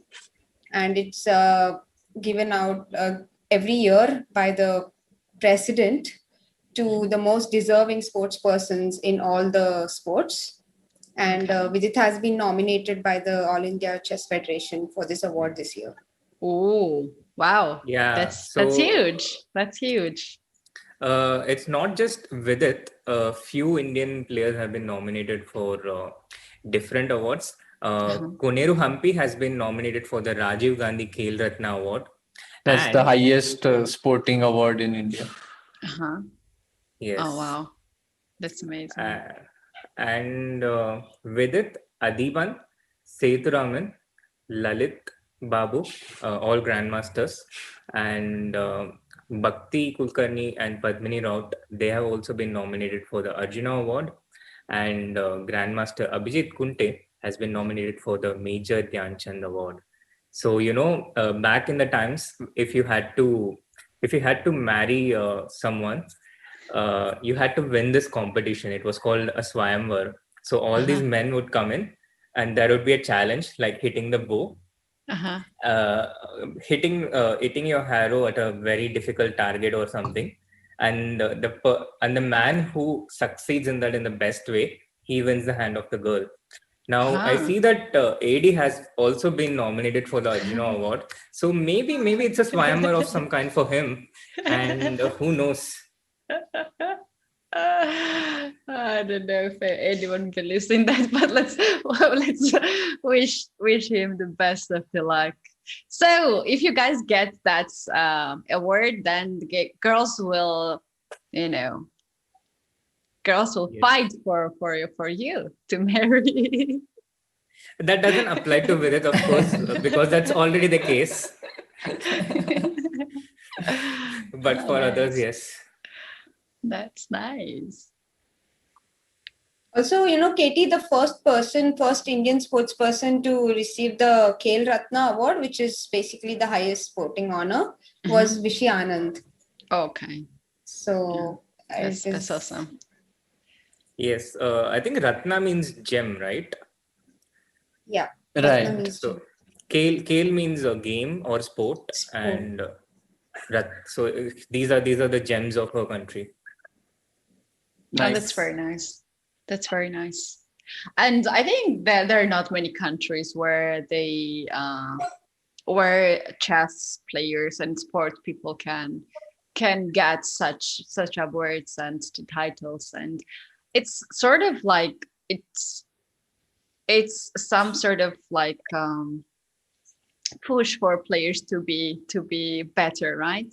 To fight for these prizes. Definitely, it's an encouragement as well. Yeah, if you get recognized by the country for the work you do.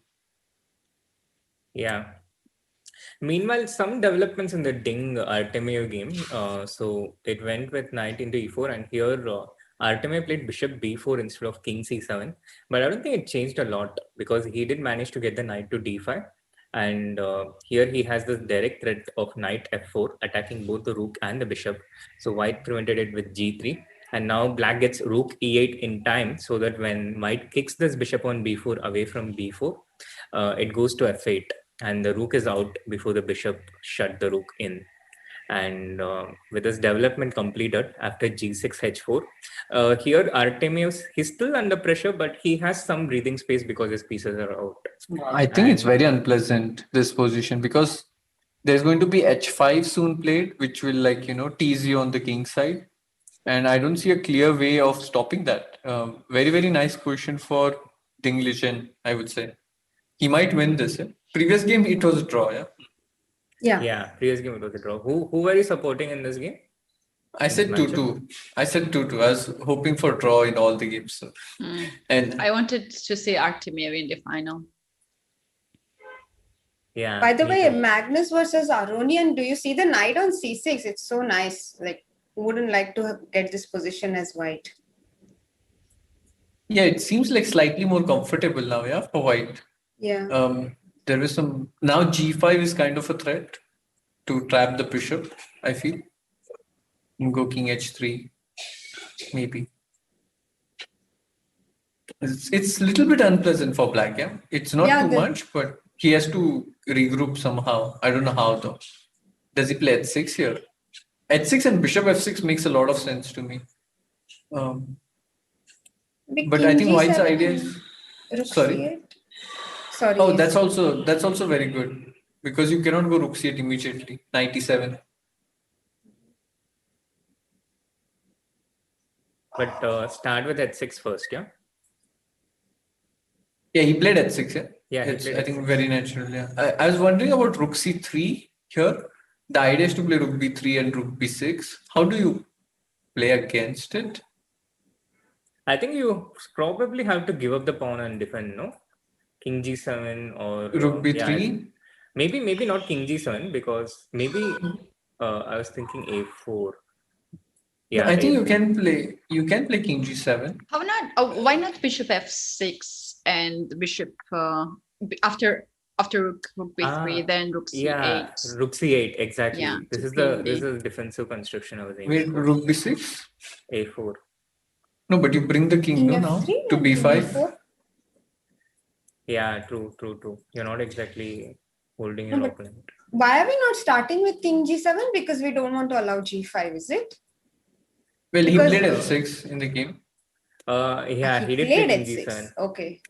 h6, king f3, and the evaluation bar is increasing. So, and this is typical position for Magnus, which he enjoys, right? Yeah, absolutely. And 95 now. Rook c7 is coming. So probably black has to play bishop f6 and take the knight on e5 and hope to make a draw 97? In the rook endgame. What? Knight? 97. 97, Rook rook d8? d8. Rook d8. Take on f6, king e4 with rook c6 idea. Well, I think this should be draw. Rook d5, Yeah. rook b5, and you'll get counterplay. Hmm. Oh, he played direct rook c6.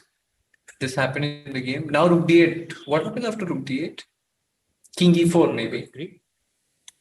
Yeah, king, I thought king e3 just to cover d2. Oh, this is No, a very after interesting bishop into endgame. e5. But after bishop into e5, how do Maybe you f take back? pawn takes. Yeah, f takes, yes.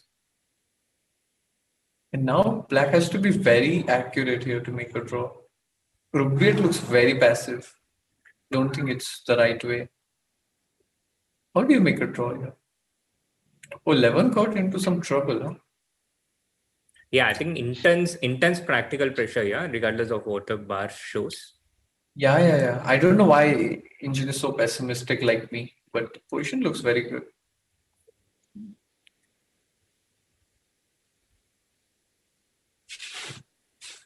Oh, I would love to see what Levon's expression is now. Oh, he takes bishop to e5, expected. F into e5 also expected, and now he goes g5. So G5. rook into What? b6, Oh, rook c8. just wants Oh, to. that's this idea. Nice idea. Very practical. Yeah. But So you maybe see how many king. gestures Levon is making when his was like constantly he's moving, shaking his head, and I think that's one of his ways probably which he tries to give himself confidence when his Yeah. was, Yeah, H5 he is does a this a very lot, good move. like some stretches, and when he's focused, he has this posture, and then if he has some better position, he starts to stretch a little bit and relax. Yeah, you can read his Body language. um, But do you think players are more situation. expressive on webcams compared to how they are over the board? By the way, H5 was brilliant move by Levon.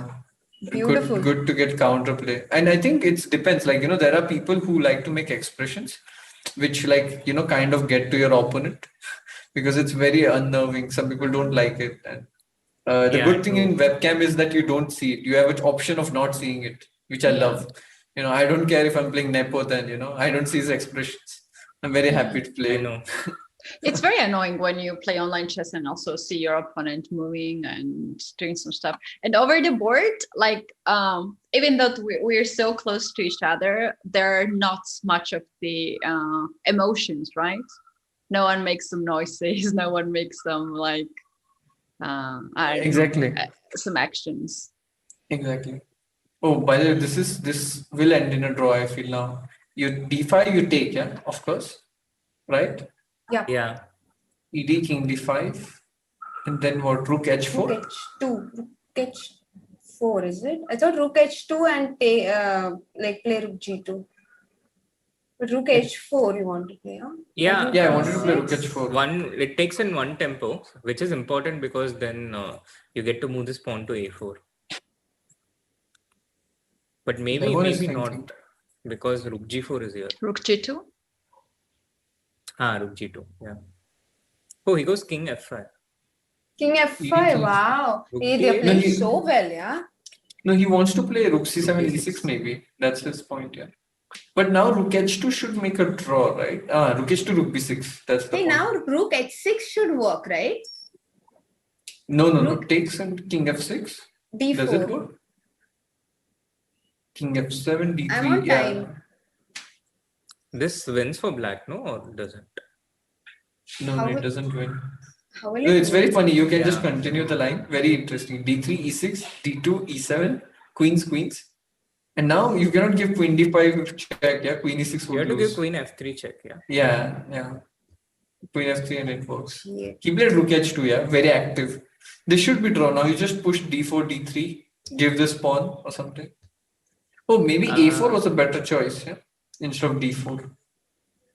No, my question is, do you have to give this rook f2 check? I thought you can hold this position with rook e2. True.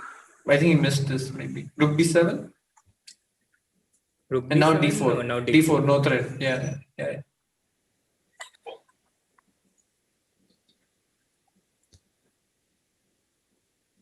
So rook into b6, rook f2, king into g5, d4, rook d6. And He'll take on maybe b2, not that right? straightforward, no? Or is it Interesting to see takes? how Magnus feels so comfortable in such type of positions. He's playing so fast.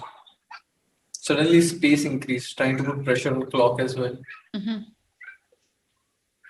Do you think he spends maximum time studying endgames? Like, I mean, I don't like think from so. his games. You No, I don't don't think think so. He spends a lot of time studying in games. I think Then this, what is his secret? Why he's so good? no, I think he must have. He has seen a lot of classical games, and he has a very Growing good up, yeah. culture. Yeah. So what you do growing up actually builds a lot of your foundation of how you develops your style. Yeah. But now So rook Soumya is very business b4? and excited. life. Rook before rook Rook f4. f4 was the point, right? Yeah, and now king f5 is coming. How do you No, but play I'm with thinking that? if I maintain king g8 and king No, you can g7. even move the rook. No, you can even bring back the rook. King g. No, I want to keep it on b4. Srinath light board. Just Srinath maintain light it. board. Okay, sorry. Once you get king f5, I cannot move. I cannot move my king anymore. I have to move my rook because otherwise you'll take on b4 and play king e4. Yes.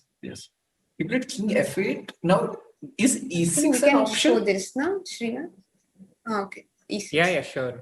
So king f5 and the king is within the square, yeah. We can just We do can an just illustrate yeah. variation. And the king is within the Yeah, the square, king comes so back. white wins this pawn game. Right. And this is exactly the threat now. Why Yeah, e6 was not exactly. played after king f8? I think it was a draw. So rook f4, king f4, fe6, king e5, let's say king e7, g5, king f7. Okay. And then king d6 Yeah, this maybe. looks like a draw. King King d6? King d6, king g6. King Yeah, g6 yeah. takes king with g5 one and the file king is it's a just in draw. time. Yeah. The king has to reach b8, which he does actually comfortably. Right. So he played rook D6 is a b1. draw.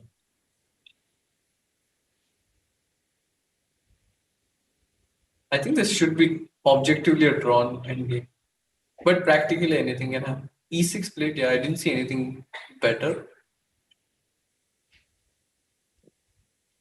So now do you play king e7? You have rook E7 e1 is also. good. You have also rook e1 as an option. A very I hard like rook endgame, e1 yeah. more. What takes and rook Yeah, it's c4 very I was worried hard, very about. hard. Sorry? Rook e1 He played is king e7 and it's look at the bar just like Yeah, skyrocket. because the king king comes e5, now, no? yeah? King g5 and rook f5. Rook f5. Oh. Wow, so it equalizes 1-1. Okay. Oh. Endgames. Carlson showing his technique. And No, he also I pretends think that he pretends that he didn't know about it. Oh no, handshake here. Handshake. Nice. Handshake. no, but also, Wow. I think in endgames, how well you can calculate these short variations, I think that is really important. It makes a lot of difference. How well and I how agree. quickly you do that. I agree. Oh, Levon messed up, yeah. Oh, Carlson just outplayed him in this endgame. He played Yeah, I think so this king quickly. f5 was a turning point. Not this king f5, but this d5 into d5 king f5. I think this was a very nice. Yeah, to find such resources, yeah. Very nice. He kept the pressure going throughout. Like it felt like after h5 it should be draw. But again, Levon had to think. Again, he had to think. Constantly he was asked questions and eventually he made a mistake. So which is how you win in chess. Very, very Yeah, nice which is how you technique. beat. Brilliant. Especially liked it. I actually liked it from that point he got his knight on c6 because black was under so much pressure from then. He had to find such difficult moves.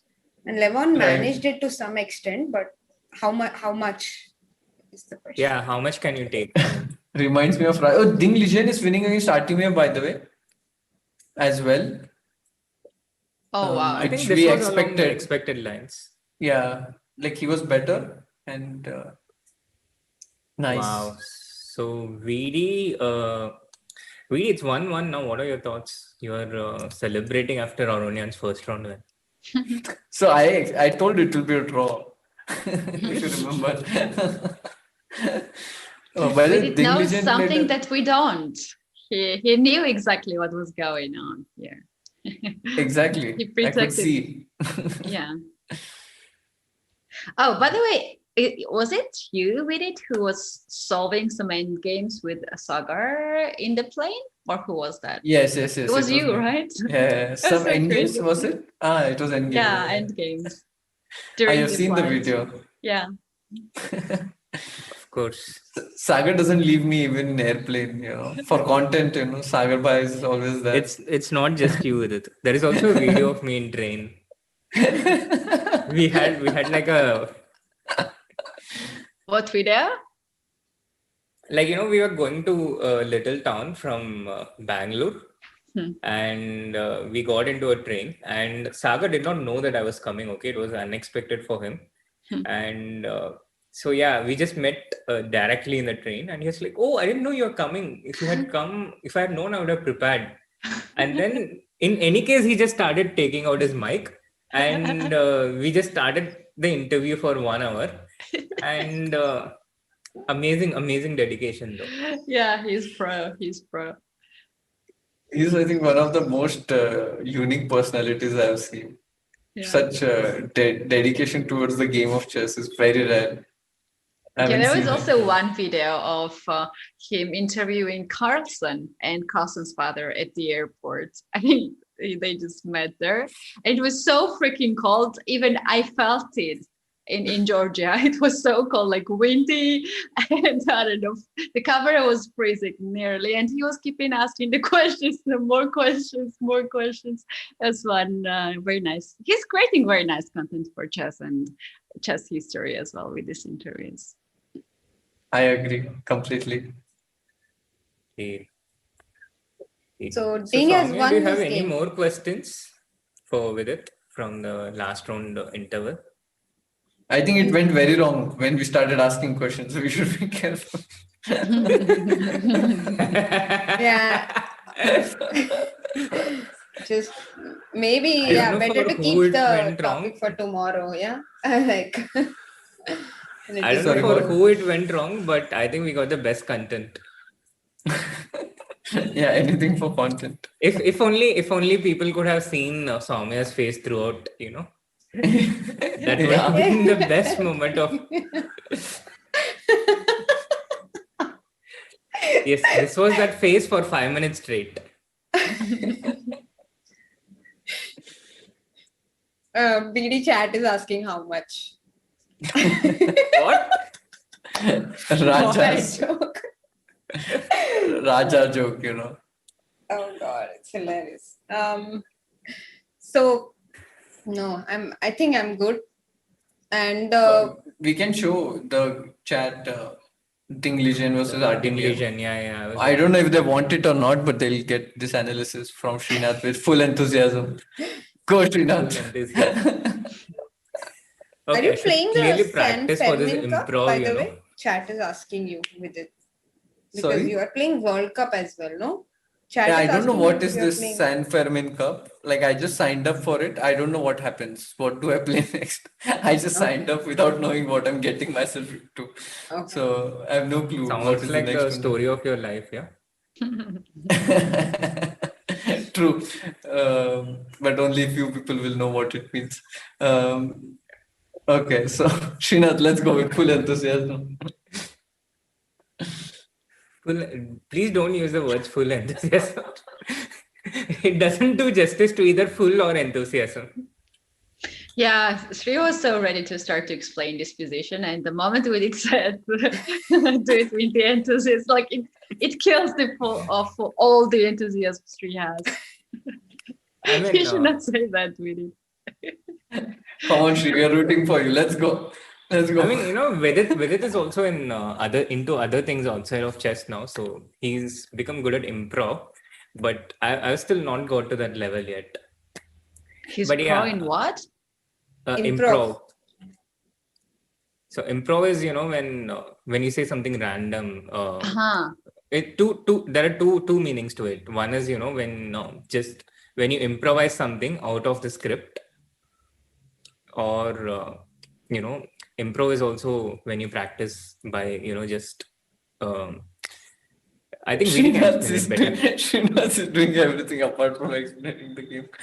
No, the thing is, improv is also an art form of comedy where basically they don't have a script like a stand-up comedian. They usually have jokes written down, right? But in improv, what they do is like, okay, they just go on stage, they take a situation from the audience, and they improvise something on the spot to make it funny. So Oh, that's what wow. Srinath meant. Yeah. So we did that But with Samay. it's not just with comedy, I've also seen that happen with music. Yeah, like freestyle rapping, for Yeah, example. it's with drama and everything. Actually, it reminds me of a short story which I have. When I was in 11th standard, you're newly in college, right? You want to try everything that is available. And there was an acting class. So I thought, okay, I'll take the acting class. And the first thing we did, it was improv. So basically, it was a trust exercise. And you make a group with 5 people, and one person is in the middle, and you just fall in any direction, and the person you just trust that they'll catch you. So this is also part of improv. Like it's basic. So improv, it's part of improv training because you trust that whatever you do, the other person will respond to it. Right. So Right. it was a very interesting exercise. You guys, would you trust each other to in that game? No, but Soumya already said she trusts with it, completely. Yeah, I think I would trust with it in that game. If you don't say me now, is it like I'll reveal all your secrets? Then I can blackmail him. Actually, that's why probably the trust level is very high. What happened to the lawyer-client confidentiality? Attorney client. Oh Attorney. god, hilarious. Yeah, attorney-client, yes. All right. So By we the way, there last was left at. Sure, please go on. Sorry. No, okay. I was going to explain the game since no one was doing it, but you can do it. Yes. Srinath, full So interest. we last left at this point where White just played H4, and Vidit was explaining how, if White gets H5, Black gets into a lot of trouble. And that kind of turned out to be how the game itself went, because H4, King C7. Here, Ding didn't go H5 right away, but instead he started with Knight C3. And this forces Black to take Rook into E2. But after Knight into D5 check, C into D5, and Rook into E2, King D6. I think here H5 is a lot more powerful because the knight immediately comes to F5. The bishop can come to F5 with Rook E6 coming in. And this is very unpleasant for Black. So Ding goes for a more concrete continuation. He starts with Knight C3 here. I think it's a very nice addition to this position. Knight C3, Rook into E2, Knight into D5 check. And C into D5 is not an option because after Rook into E2, H5 is a lot more powerful, and there is no way for Black to prevent it. No way to put the Rook on E8, try to exchange more pieces. Black is under way too much pressure. So Artemiev tried to fight back with something like King D6, Rook into E2, King into D5. But this also didn't quite save him from H5. So White got in H5 anyway. And Black can temporarily defend it with F5, but here also he's creating weaknesses with this move F5. And White just needed to find a way to harass Black's king. He cannot go bishop c4 check right away. So what he does is he plays a really nice strategic move. He brings the bishop to this diagonal anyhow. Bishop c4 check right away is not possible. So he goes bishop b1 instead. And now the threat is bishop a2, rook e6 check. And at least one of the pawns fall, either the g6 pawn or the h7 pawn. And if Black tries to defend with something like g into h5, then all these pawns fall together. It's like a domino effect. All these pawns, weaknesses, they become separate, they become apart, and they all fall together. So he goes bishop b1. And by this point, it's already a clearly winning position for White because there are multiple threats. Bishop a2, rook e6, knight h4 is also a threat. Black tries to mitigate some of it. He plays c5. The more pawns you exchange, the easier it is for defense. And this also creates some room for the king to retreat. But Ding had a pretty straightforward way to take the pawn anyhow. He just takes the pawn, he takes on g6, and after knight h4, again, at least one of the pawns is falling, and if one falls, the other falls as well. So Artemiev tries to kind of spoil white's pawn structure with f4, creating a double pawn. Black takes g into f4, and sorry, white takes g into f4, and the next pawn with knight into g6. But even though this is a double pawn, this is very powerful because the pawn just advances. We have an opposite color bishop here. So the light squares of this pawn cannot be blocked by black. And f6, he can try to set up a blockade with the bishop on f6 or the knight on f6, but that is also not happening concretely because the path for the bishop to reach f6, they're controlled by white. So there is no way for black to set up this blockade, and this pawn on f4 really rolls through. It starts with b4 because now again concretely bishop a2 check is a threat. Wherever the knight goes after bishop a2 check, black is losing some material in all the variations, at least a piece, and either a piece or either a rook. In all these variations, he's losing something. So he goes knight b3, but again after bishop a2, rook c3, rook e3, takes. The pawn structure also gets clarified, and this piece is also in trouble. Artemiev finds the only way to save the piece, but that's basically, just a ransom. This piece gets saved for the moment, but he cannot stop these pawns from advancing, and the white pawns just roll through freely all the way till the winning square, and Ding just takes both these pawns and won a very, very convincing game against Artemiev, putting pressure right from the opening, and he didn't really let him off at any point. So I think this was a fantastic performance by Ding, and he leads the first set of the semifinals, 1.5 half. Awesome. Thank you. I don't think you explained enough, Srinath. I think, can you explain a little bit more? Because the games have not started. Thank you, Vidit. I don't understand why they called you on the stream. So Srinath, I wanted to ask you a question about, like, yesterday we were discussing about Arjun's approach, no? And his, like, now maybe we can discuss it more. Like, you can maybe elaborate it on with us, like how was his preparation and how was his approach for the tournament? I think it was not exactly this tournament specific in general.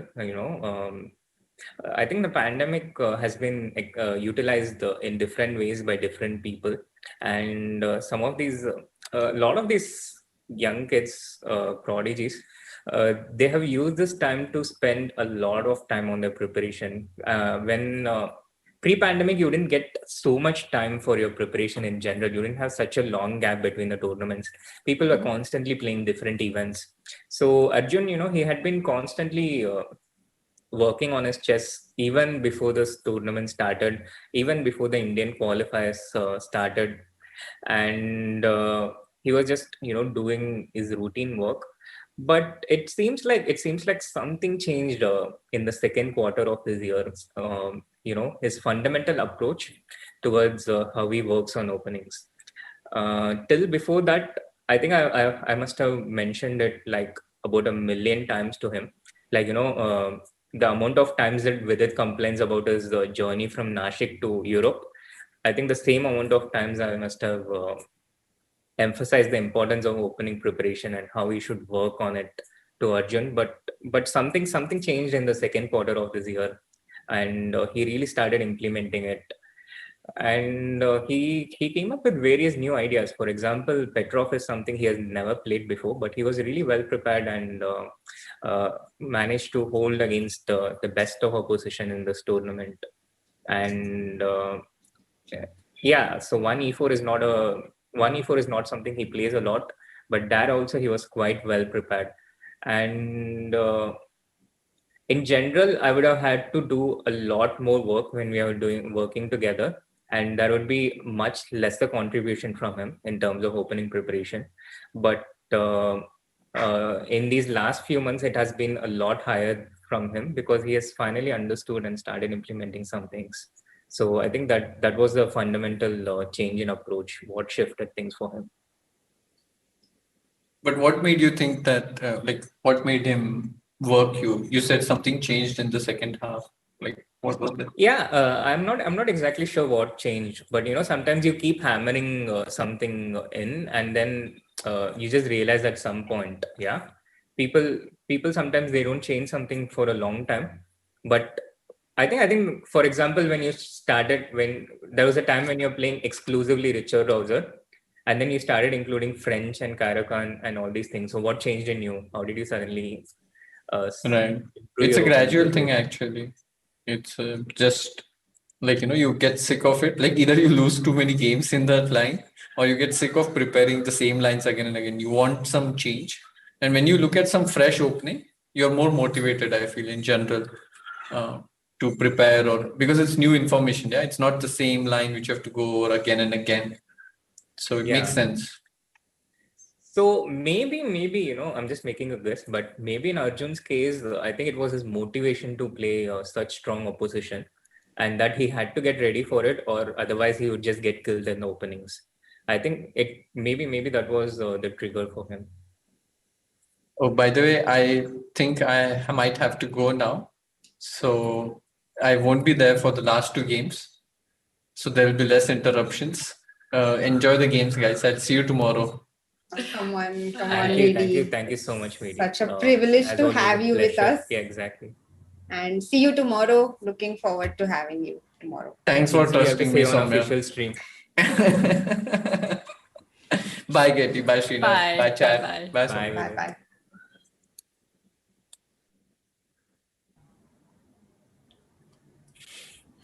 All right. So Are we it talking was a about pleasure him to or have what? Vidit. Are we talking about Jess? No, I think generally No, the actually. tradition is to talk about the person who has just left. That's what I've seen happen in all groups. Oh God, hilarious. Oh That God. we I would usually mention. do Yeah. when one person leaves from the group, then we're gossiping about that one person. That's true. But here, actually, games have already begun, and we have a KIA on Artemev's game, Artemev's board. I reminds me of Tibia versus Polina in the last round of the FIDE Olympiad. And it's such a nice. I love seeing this opening on the board because the ideas are so simple to explain to the chat, and as a commentator, it's a lot of fun, like to explain these ideas. Yeah, like Srinath has already done that. No, Very I'm just quickly, all the I'm setting the ideas. presentation ready for you.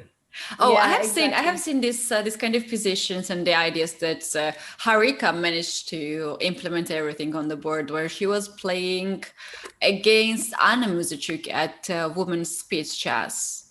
She was doing exactly what Srinath showed us. Oh, but like Including A4, look at A4, Vladislav. Like usually you will not make any pawn move on the queen side because your idea is to play on the center and on the king side as white, right? And maximum you go is C3 and D4, but not A4. Like A4 is very unusual, I guess, for KI. Yeah, I It's think almost maybe he like wants to just preemptively play against B5. yeah, but this But- b5 is not really unstoppable because black can play a6, rook b8, and b5 anyway. Or yeah, black but can then you also... open up the A file for yourself. Yeah, if you want to control a file, then you can still go with a6, then develop the bishop, b6, bishop b7, and still go with b5. Right, not moving the rook on A8. Yeah. Yeah. Yeah, and white would like to keep pieces on the board, right? Because he wants to play for an attack. So the more pieces he has to attack, it's better for him. So exchanging pieces is definitely not in his favor. So that's why it's maybe not a good idea to open up the A file, but we'll see how Artemev treats the position. Yeah, true. And the other game? There is a opening round. Rosolimo. Yeah, a Rosolimo, a slightly strange Rosolimo, no? Bishop b5, g6, and now d3. D3 is not unusual because there are variations after bishop to c6, d to c6, where white plays d3. But d3, bishop g7, and Now, knight c3. Yeah, knight I'm c3 not and he played quite e5. familiar with this. Yeah, and he played e5. I think we are also completely out of book here. Bishop g5, knight e7, knight d5. No, this we understand because e5 weakens the d5 square. So white tries to take advantage of it immediately. And now h6. Uh, any ideas from you guys? What I'm is surprised opening? that instead of h6, he didn't went for queen a5 check. That forces knight to come back on c3, right? To No, defend. it doesn't. It doesn't. Oh, it does. Oh, wait. b5 is not. It does. It does, right? It does. It does. Maybe b4 here. b4 is a bit too adventurous, no? You know, this line is so rare because I actually play only g6 system as black against the Rosolimo, and I've never seen it. So that's how rare this is. And I'm just checking some games right now. And yeah, I mean, it's very, very rare. Like there are 2 games in the database and not by very strong players. Basically, knight c3, e5 is already very, very rare. And knight d4 is the main way to face this knight c3 idea. But generally, as Srinath mentioned, the d3 idea, it's quite rare because if you don't want to take on c6, you go short castle and rook e1. I mean, you don't allow black to like d3 and knight c3 is something it's hard to understand unless we actually go like the game progresses and we find out what is why. Sometimes there is bishop coming on d3, right? c3, bishop d3, bishop c2, and d4. In that position. Usually in this g6 setup, like the main idea is simply to take on c6 for white. And like, are we showing it on the board? Yeah. And the idea is like just ruin black's pawn structure. In return, you get, of course, pair of bishops, and you can take dc or bc. Both the options exist. Nowadays, dc is more popular, especially after Fabiano Caruana and Magnus Carlsen's World Championship match. Very exclusively went for this dc6 lines, and then he went bishop g7 and knight f6, then e5, and put the knight on e6 after that. After knight d7, knight f8, and knight e6. So this is basically the crux of black's formation. But this is a completely different approach. To not take on c6 also exists. Take on c6 also exists, but then you actually go for like rook e1 and play e5, right? Just this d3 line is true. Referring to this variation, no? Rook e1 e5. No. I meant rook e1, knight f6. E5 is also a line, but and white plays e5, knight d5, and this kind of setup. Yeah. So knight c6 also, c7, no? Yeah, knight c7 and knight c3. Knight c3 as well, right? So there are like these 2 approaches, but d3 is like so rare, and it's hard to understand what white exactly wants. Maybe he wanted like a favorable transposition into this bishop c6, dc6, d3 line, but he didn't get it. I don't know, but okay. I think the present position, it's a lot more clearer. White has just played h4, and the idea is h5. Now after h5, g5, for example, a random move with black, h5, g5. Here it's not exactly clear to me if white will try to play g4 and then bring the knight to f5. There are variations. There are games when white does this explicitly. He shuts this bishop on g7 and ensures all these pawns are on the dark squares. He then closes over with g4 as well and tries to claim a strategic advantage. So with this pawn on e5, that's one possible direction that the game can go. And apart from that, I think mainly white has to go h5 here, especially that he has started with h4. Rook b8, the idea is b5. So white might be thinking whether he wants to start with a4 or go h5, but he does go h5 directly. And now Black is not forced to go G5, yeah? Or is he?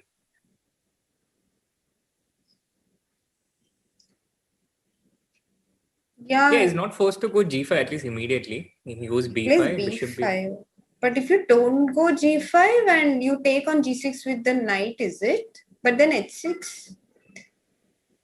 I was thinking move the king.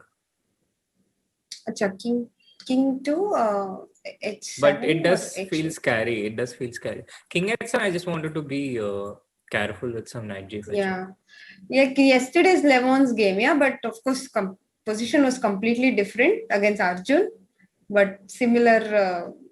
Of course, right now, main issue is that White doesn't have the dark squared bishop, but this could get scary. Yeah, even Knight G5 now. Even Knight G5 now is Knight G5 now. Yeah, it works. It works. Black has to go king H. Because H into G5, H into G6 check. And now Queen H5 is winning. And of course, this is checkmate. Yeah, king into G6, Queen H5 is winning. Oh, this is so pretty.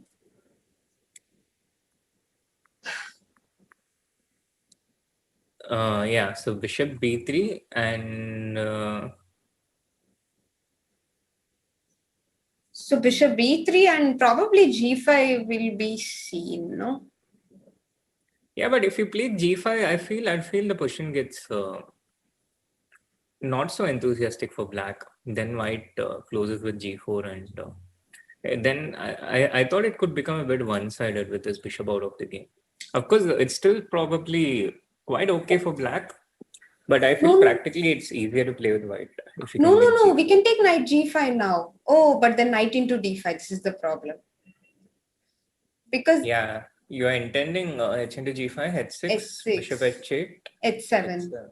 King G7, Queen H5, and this is lost. Nice. But you can intermezzo me by Knight into D5, and that would be a pity because then the queen takes on G5 instead. Yeah. Are you also participating in this San Fermin Blitz tournament, Shri? The thing is, so the San Fermin tournament, it's basically a continuation of this Banter Blitz Cup, which was won by Vidit and Adiban. And they won the qualifiers. So it was divided into 8 qualifiers. Sorry, it was divided, 8 qualifiers of 8 people, in total 64 players. And I lost my first round against Grandmaster Maciej Bartel in Poland, from Poland, the Polish number 3. So I didn't advance to the next stage, but Vidit and Adiban did. Vidit won it very convincingly, and Adiban also defeated Swidler in the final. So 8 of these people who won their respective group qualifiers, they advanced to the next stage. These 8 people, they will play against each other. This is scheduled to be at the same time as one of the World Cup days. So there is a lot of things clashing with the World Cup, a lot of online things. It's going to be very interesting to see how it is managed. But on the other hand, since it's a knockout event, there is no guarantee how far any of the players will go.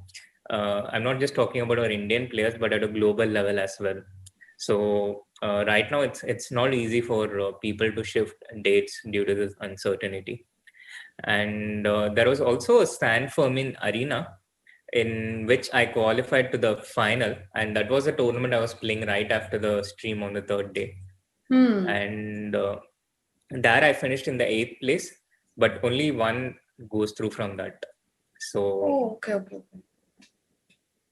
Interesting.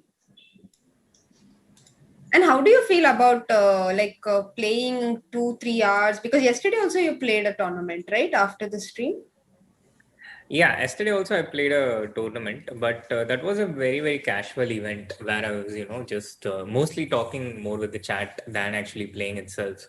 And, when we play in this Aeroflot Open in Russia, we are used to these, we do play these games for 6 hours and 7 hours in a row.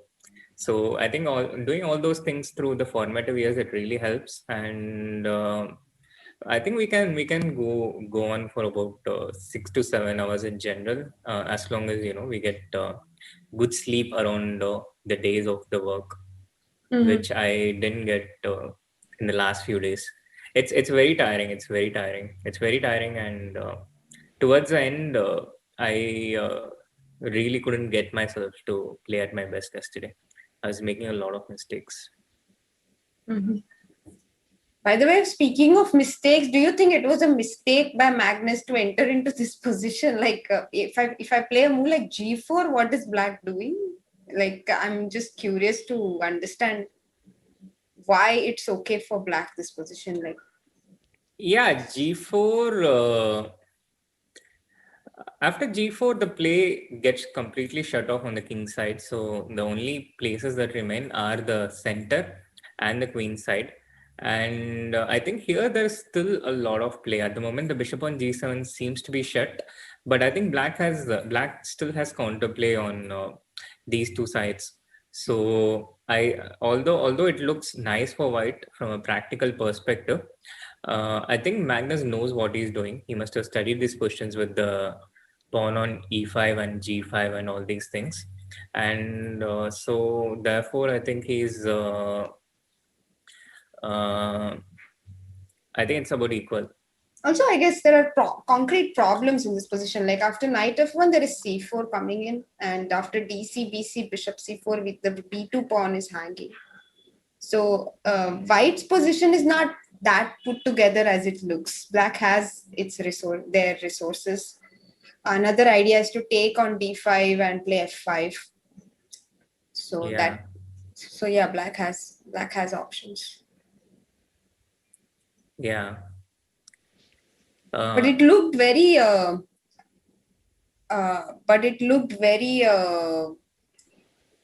very dicey. Yeah, like initially when I had a glance at the position, it looked like white was completely better. But now that we see all these ideas, it looks like okay, maybe black is fine.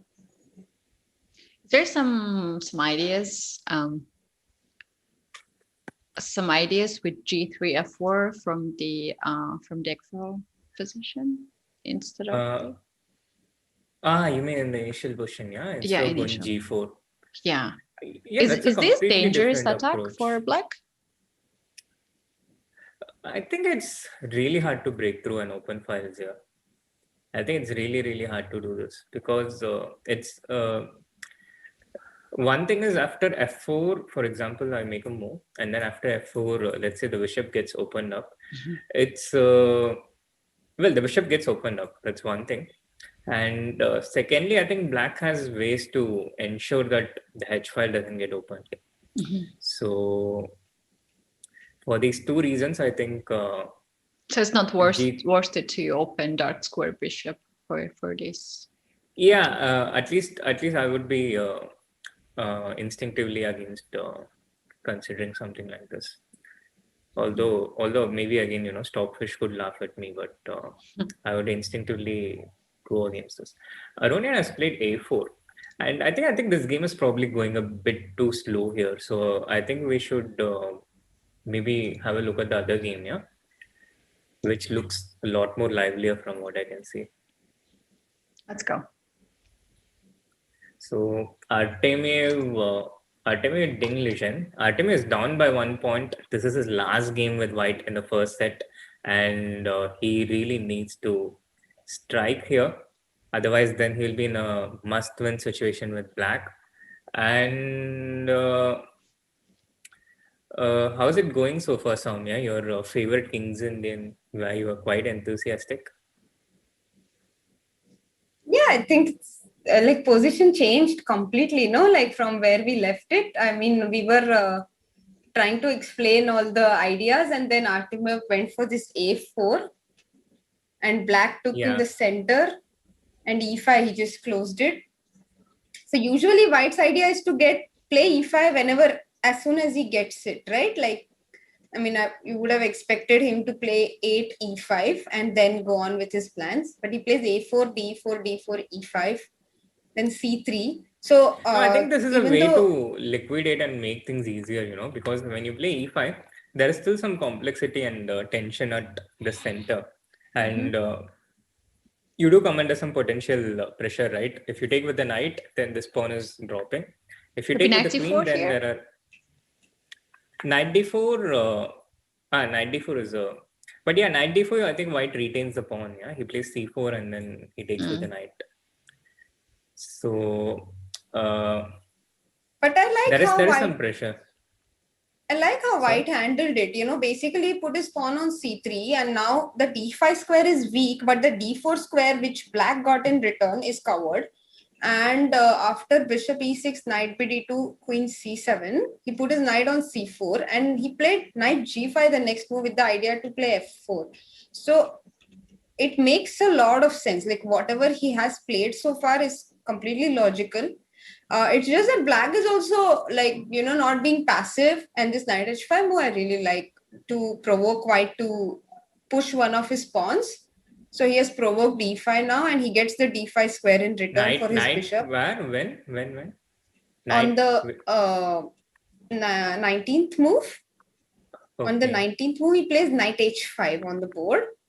So now he's threatening knight f4. So white has to take a decision. He has to move one of his pawns, or like play some very passive move like knight e1, which is very unattractive basically. So he plays e5 and gives up this d5 square. And Dinglish quickly plays queen d7. So now he can even threaten bishop f5 actually. I think both of them are like, actually playing very, very concretely this position, very concretely. Because now you're threatening bishop f5, you're threatening bishop h3 as well. And yeah, but I think so far Ding seems to be totally in the driver's seat, no, in this match. He seems to be the stronger player and seems to be dominating the match so far. You think white is better here? I thought it's like completely normal position actually. No, Ding, but I think black is doing fine. Sorry, black is better here. That's what. Yeah. Also, look at the time situation. White is down to 3 minutes, and black has very good 11 minutes here. Yeah, true. Yeah, that is also partially what I base my evaluation on. That Ding is really comfortable. He has a lot of time, and he's the one who has the initiative and the pressure.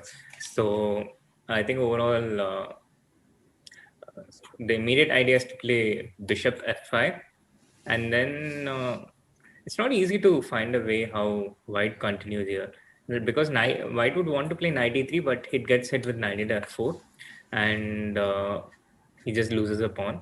And if he cannot get this, like if he goes something like, maybe he can go something like knight d3. Yeah, knight d2 just happened in the game. Knight d2 is very sensible because you want to face bishop f5 with knight e4. Right. Yeah. So my first thoughts, if something like knight d4 works, because after saying into d4, queen into d4 check, both of them get hit with check. But I don't think this works at all, because even bishop this. e2. Yeah, exactly. Traps the queen. Exactly. Even this traps the queen. So knight d4 is never working. It's probably a bad idea to even consider it. And apart from this, what else can black play? Because bishop f5 is knight e4, and but I'm thinking I'm thinking black has to try and get queen d3 at some point.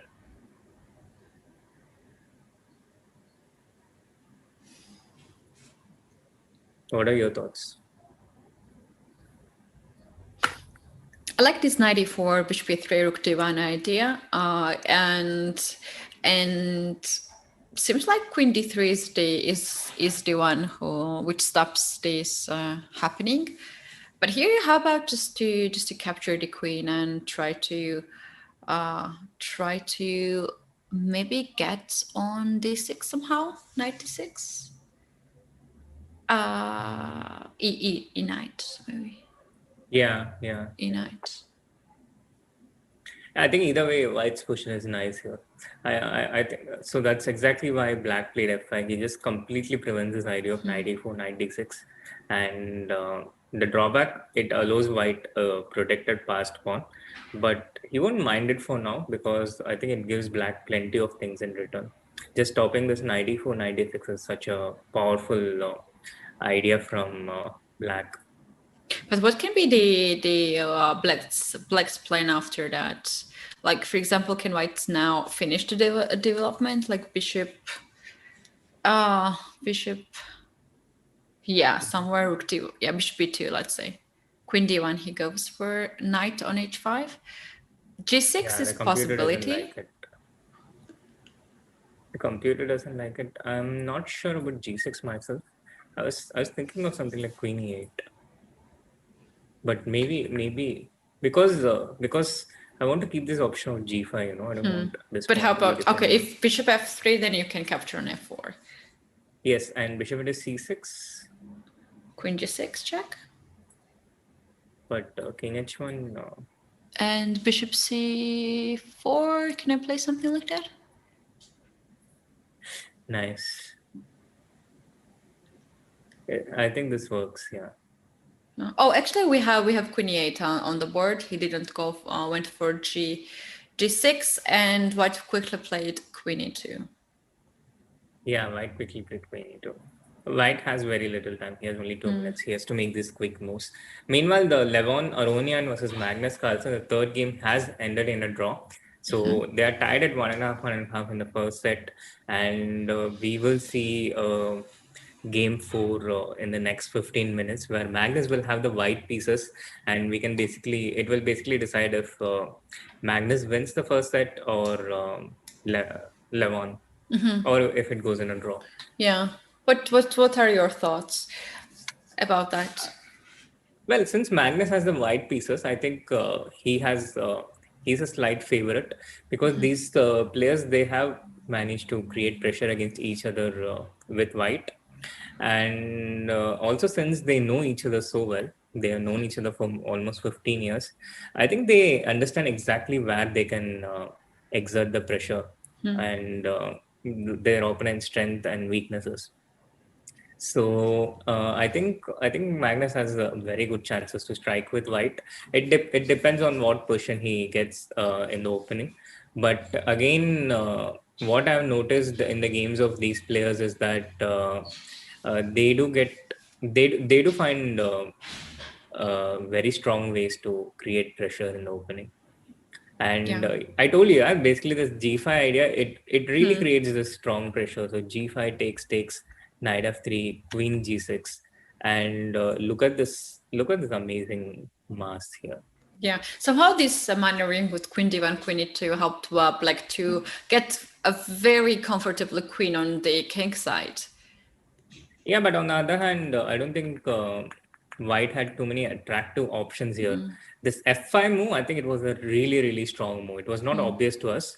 We were looking at all this bishop f5 and stuff, but f5, I think, was a very strong strategic move, and it kind of, I think, it kind of killed white's counter chances.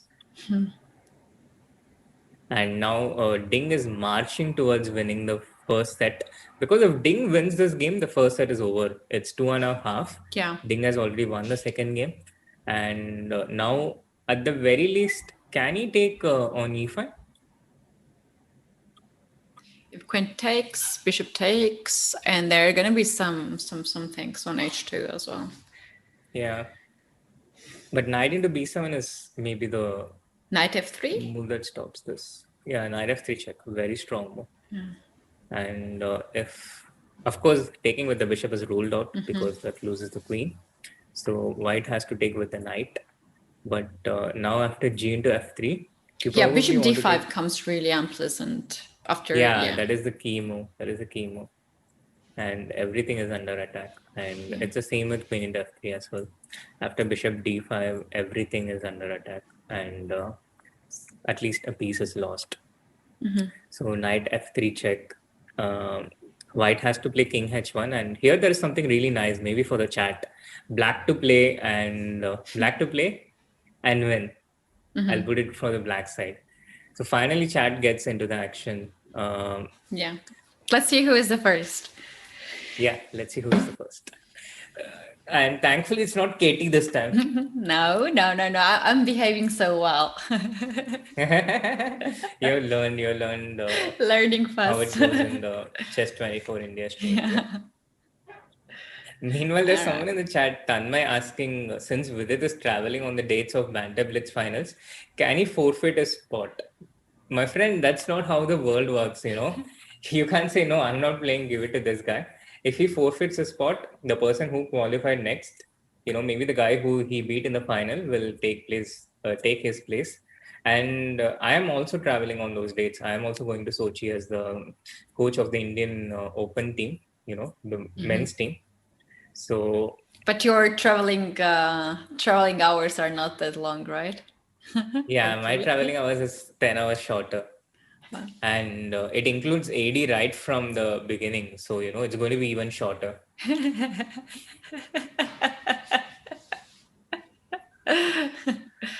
Yeah. So, but still 18 hours. That's Yeah, it's a long time, you know, most. especially, you know, wearing mask and shield, which I haven't traveled before, wearing a mask and shield for such a long time. It's going to be a different experience. Meanwhile, we have a lot of right answers too in the chat. Shout out to Vishal Kalyan Shetty. Shout out to Neev Patel and Arnav Matange, Piyush, Vinny Munjal, Shabas. Vinny, you've written it 3 times, but I'm only going to give you 1 point. I'm sorry. And Tanmay Kumar Mohanta. Nice try. Knight G3 wins here because I have Yeah. to H into G. Queen H5, Queen H7 both wins. You don't put the queen on H6, of course. It's covered by the bishop. And this is checkmate. The king cannot move here. And after Queen H2, there is Queen into H2. But if you want to have fun, you can still take Queen into F1. It delays the mate by one more, but you end up with one rook more. This is how I used to play when I was a child. That's even worse for the opponent. That's even worse. Yes, I was hoping that it would, you know, teach them to resign early, but these kids never did that. They played on till mate. Yeah. You know, because as kids, the earlier you go, the more your parents scold you because you lost faster. Oh yeah. Yeah. That's the worst thing. Like then after the game you have to deal with the parents. I know. So the kids used to become experts at crying on demand. So if you lose and then you cry and go out, your parents are like, "Oh, it's okay, no worries." But if you go with a happy face, then you're screwed. Yeah. That's true. That's what I learned when I was kid. Like every time I was very pissed at myself, my parents were trying to be very supportive and, you know, telling me that I will be working even harder and I will be even better and so on. And if I was like okay with the result, they were asking me like, why this happened? So I had this strategy too, just to act that I was really, really pissed. I see it's a universal thing, not just restricted to India. But guys, this is real life survival tips. None of you are under 10 anymore, so it's not going to work as well. It only works when you're under 10, under 12. Then later on, you know, when you get sad, people don't care as much. Yeah, they just give up on you. Like they don't care that much on you. Older you get. Yeah. So back to the game. I think so. Yeah, we were looking at this knight into e5 stuff, but Ding goes f4 first. So after bishop e4, queen g7.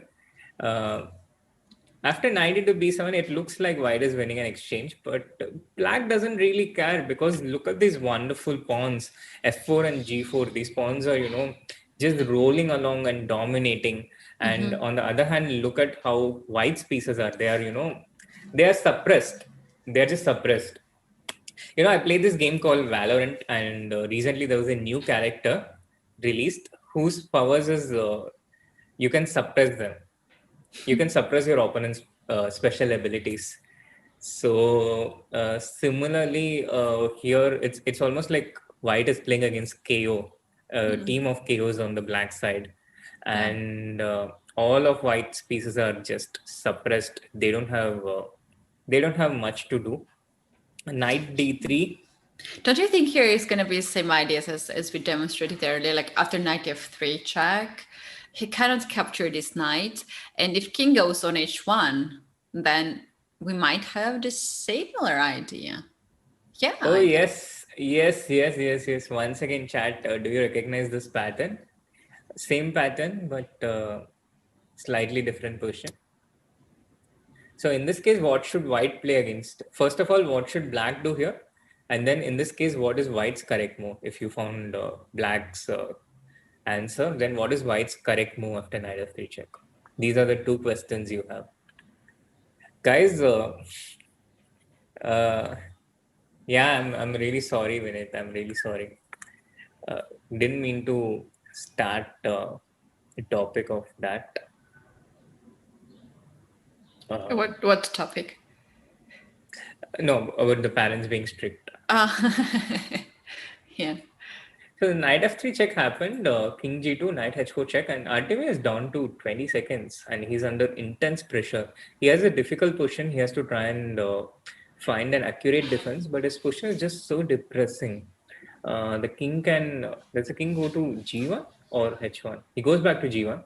And here there should be a way to finish white off. Yeah, there should be some way to do it.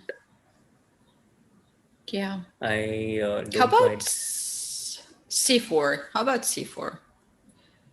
c4, b to c4, you want yeah, to... take on c4, and I want to play with black bishop b6 check. So I stop it with a5. And now, maybe you can just... I should not told you. To take this... What I wanted. Yeah, after queen takes c3, bishop comes also on b2, and then this bishop on the long diagonal. Yeah, true. And also queen into g4. So overall, it doesn't look great. The idea of taking queen into c3 itself doesn't look great in any position. Yeah. And he goes with f3. And when the queen moves, maybe his idea is to go with g3 next move. Yeah, g3, and it's just killing for black. Yeah. To the people who are asking, where is Soumya? Soumya is just fixing some internet issues. She'll be back any moment. So queen e4 check, rook f5, and it's going to be mate any moment here. H into g3, queen into g3 check. This is a really powerful display by Ding Liren. Yeah, he's really showing his class. Yeah, and the rating difference between this is almost like 100 FIDE points. And seeing these two games, that's pretty much visible. Yeah, but it's not the case with rapid ratings, no? It's the classical rating. It's the classical rating, yes. Yeah. Yes. I think in rapid they're a lot closer. But closer. Yeah, but nevertheless, I mean, you're right. The 100 points difference seems visible for today. Maybe Artemi will hit back stronger tomorrow. Let's see. But this is what happens when you have these games in more Asian-friendly time zones. Yeah, I think Ding was suffering throughout the championship too. But one tournament where all the other tournaments he was playing from something like 2 a.m. The games used to start at 2 a.m. and end at 6 a.m. or 7 a.m. which is almost inhumane. And, that's very bad. That's very bad. Like, I'm sure he's not used to it, and it's very hard to force your brain to work at that period. Like, you can't. And also, this kind of energy drinks doesn't really help you. Then it's so hard to recall all the lines and be more focused. Like, it doesn't help. Like, to get 10 cups of coffee or something, then you will have another problems. With that. Yeah, and also, they do give you this instant boost, but then later there is a fall. It gives you a spike, but then your energy levels are here, and it gives you a spike, and then it goes all the way down. Yeah, and you feel so empty, and also that can give you some issues of sleeping. And if you don't get good sleep, then what about the second day? Second day will be as hard as the previous, and you're just getting out of the energy. Exactly. So these were the issues faced by Ding in the earlier tournaments. And also, if there was no pandemic and in a similar situation, it's also an option for you to travel to a more friendly time zone. For example, Ding could travel to Poland and rent an Airbnb and play. But that's not possible during the pandemic. Here, you see such a comfortable sofa over here for Dingley.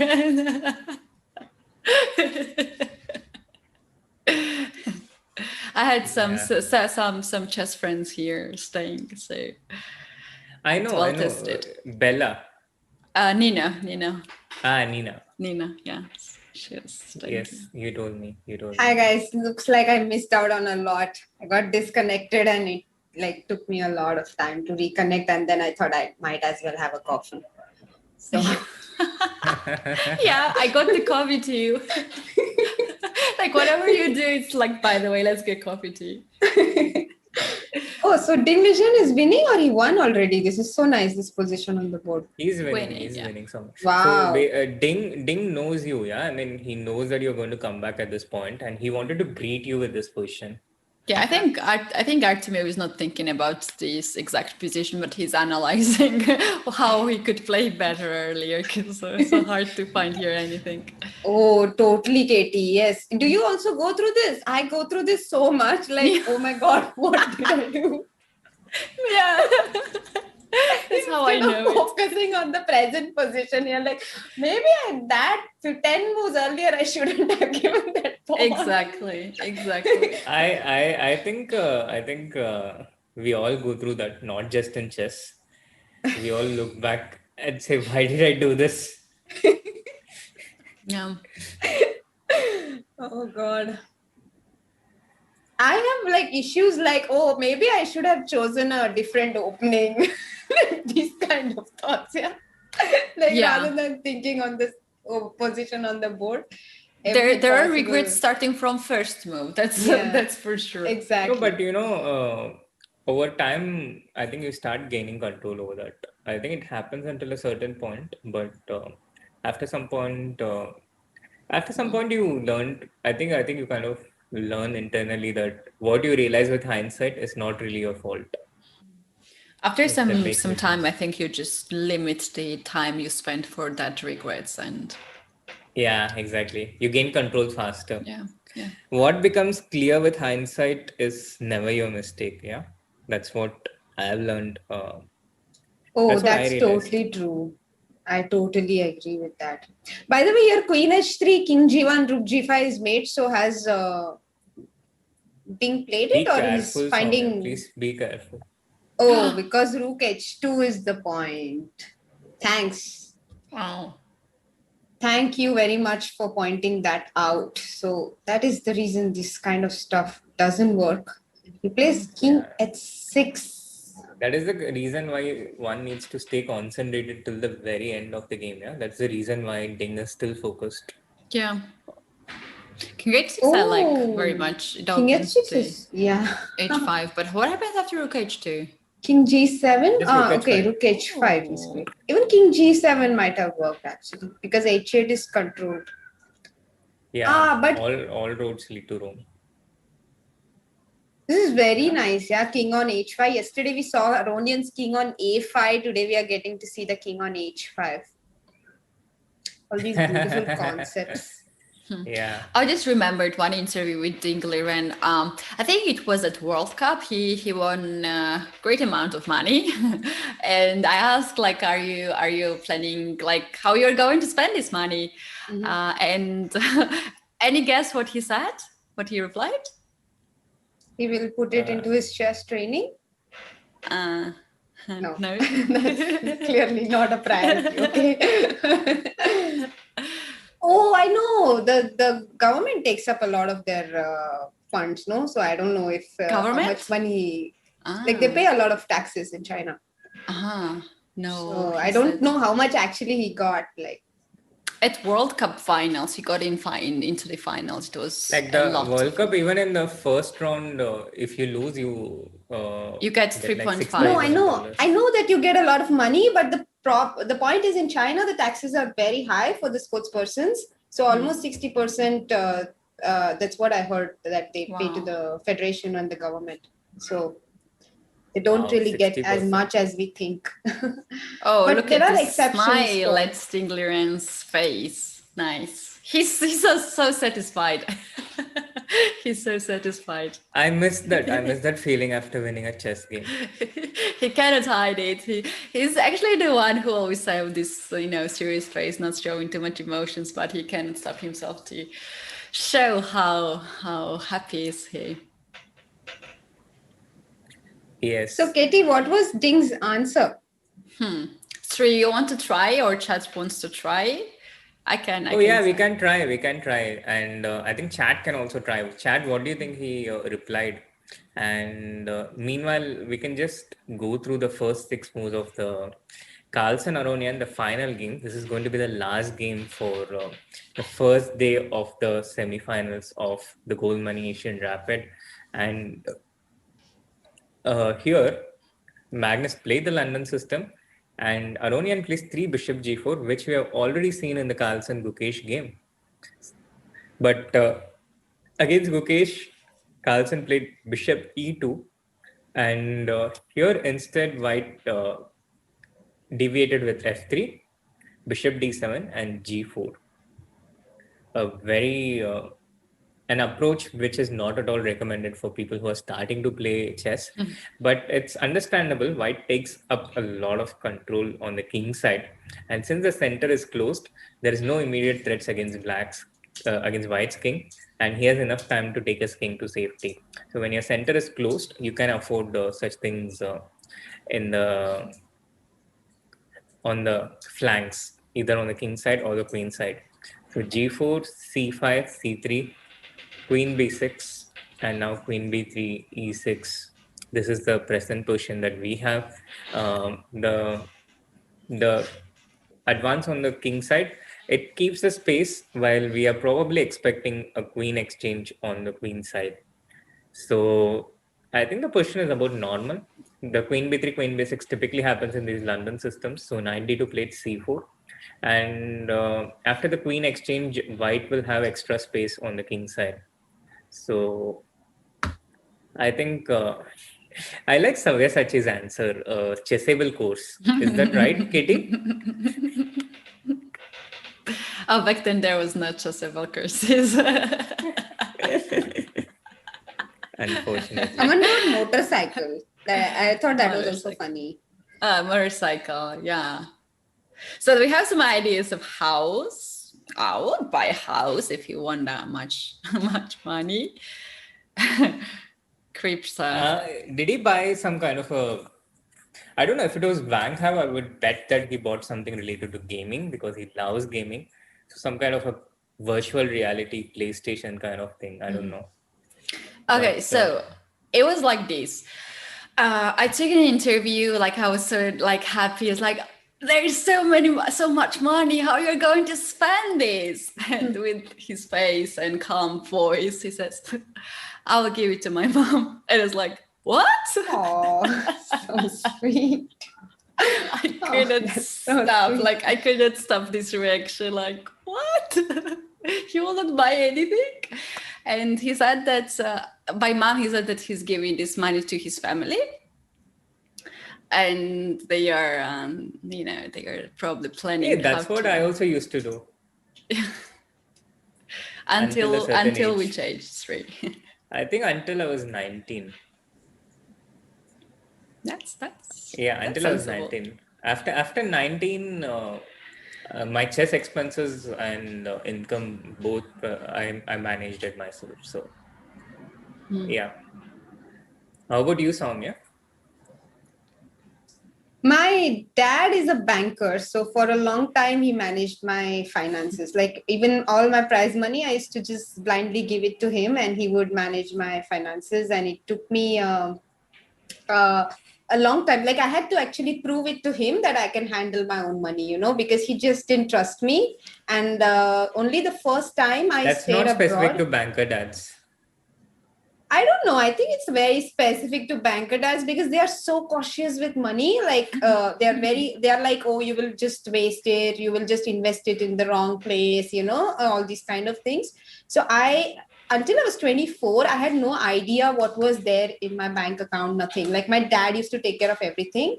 And when I was 24 and a half, I got a chance to go to Germany on a scholarship. It was a fellowship in the art residency program for 3 months. And that was the first time I ever lived alone by myself. And I was so excited because finally I had a chance to manage my own finances. And it was a chance for me to prove to my dad that I can manage my finances on my own, take care of my own money. So only after that experience, my dad started to trust me. Otherwise, he was very reluctant to share anything with me. It was just like I come home, give everything to him, and that's it. That was the equation. So Yeah, I know. I can totally relate with that. No, but I should also mention that even when I was a teenager, like 11 or 12, my parents created a joint account, between my parents and me, and they put a part of my winnings and earnings on that. So in that sense, yeah, I had my own account from a pretty early age, but. Yeah, I really started being on my own when I was about 19 or 20. I had the same. I had the same. My grandma decided to create an account for me. I was very small, and she created some kids saving. And I remember that at the same time, she got me a new phone, a new mobile phone, first mobile phone. And I still have the number which I was using back then. And it's under my grandma's name because I was underage. I could not have my own number. And still, I had some issues with my phone. And I went to the companies like, I need this. And they were like, are you this person? And also the name is like nowadays it's not common name, and they are watching, it's like, is it your name? It's like, no, it's my grandma's name. And they said like, you have to bring your grandma. Are you, were you like, does it look like my name? Your Seriously? name? Sorry? I mean, they asked if it was your grandma, right? Yeah, because nowadays people don't call these names because it's quite, very old style, like Soviet style names. So so I have this number and also bank account from the very, very early ages, and I was never spending that money.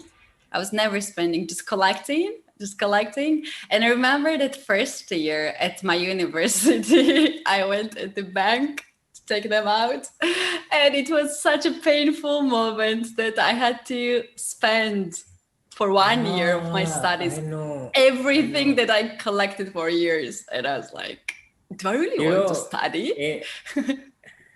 I know. I think even the chat can relate to this feeling because we have this piggy bank in India. Yeah, I think piggy bank, it's a universal. I think in Hindi it's called gullak, right? Yep. Yeah. No, piggy bank, everyone knows. You don't need to translate it to Hindi. I know, but when you say gullak, it brings a different emotion, no? There's also a TV series by the name Gullak. It's by TVF. Yeah. No. So about this FD, this bank account thing, I also had it actually, but it's just that I didn't operate it. My dad operated it. I just signed wherever that needed to. So I had all these things in place, but it's just that I had like no idea. And then there was this whole struggle to prove myself, and it was it was hard. It's not a very pleasant thing to have to prove yourself. Yeah, like I can take care of myself. This kind of stuff. Yeah. So knight e2. I love white's position. What is black doing? Bishop on d7, French position, and white is so many moves up. He has also exchanged the dark squared bishop. Do you think this looks like a good version of the French defense for white? Yeah, it's like so much more space than usual. Yeah, also another thing, like this c4 pawn, it's like the center is so blocked and white is ready to attack on the kick side. And in French defense, usually they're keeping pawn on c5 to keep the attention in some of the positions, right? Exactly. They keep the pawn on c5, so there is constant pressure on d4. But here the pawn has already been advanced to c4, and as they say in chess, once you move your pawn forward, you cannot really bring it back. Yeah. It's like a marriage, right? Vidit would say. No, but marriage you can bring it back. It's not like a It's marriage. painful. I know, but it's still an option. But pawn is like death. You just cannot bring it back no matter what. Yeah, I like this f4, f5, knight g3. I mean, I would be like super happy to play it as white. Actually, I like positions with initiative, so maybe that's why like I will always prefer this with white. But maybe black is okay. I don't know. Yeah, and I had a very similar position against Andreikin, by the way, in a game in 2016. Andreikin is one of the top grandmasters in the world, and I had this exact similar pawn structure. I think it's a very nice position for white, by the way. I think Magnus is a big favorite to win this. Rook g1. Now, chat, what if black plays g6? How does white respond here? White to play. And here is another chance for you to rise and shine. White to play. What do you guys play? And Katie, please don't answer this. I know you're part of the chat, but please give them a chance first.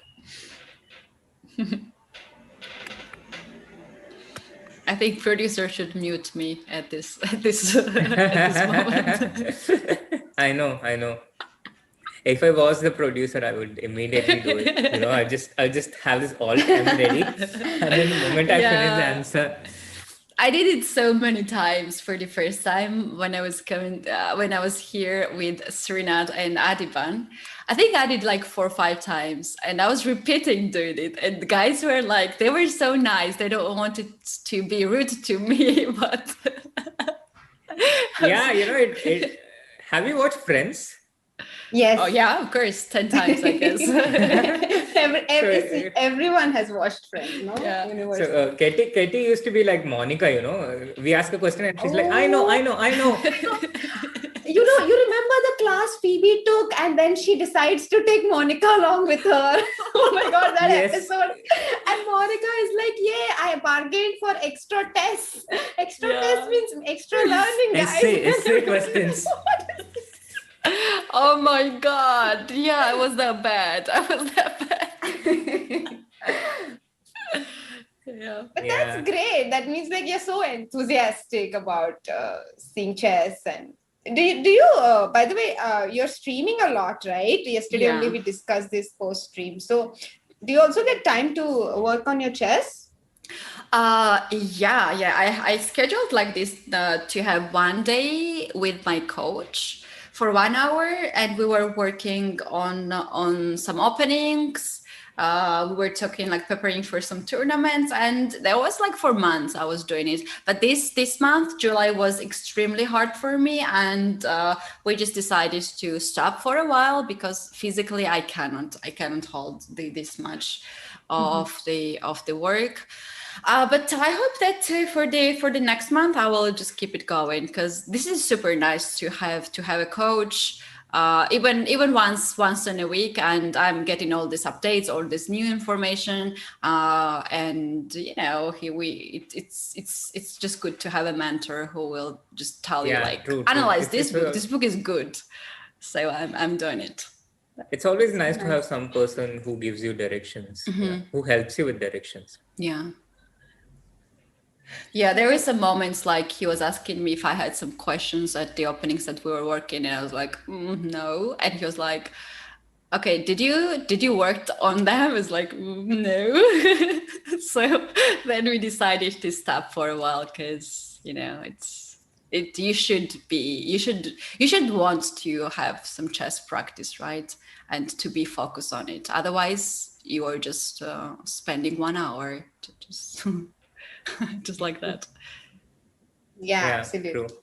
Meanwhile, I think there is no color in life without. Okay, sorry. Okay.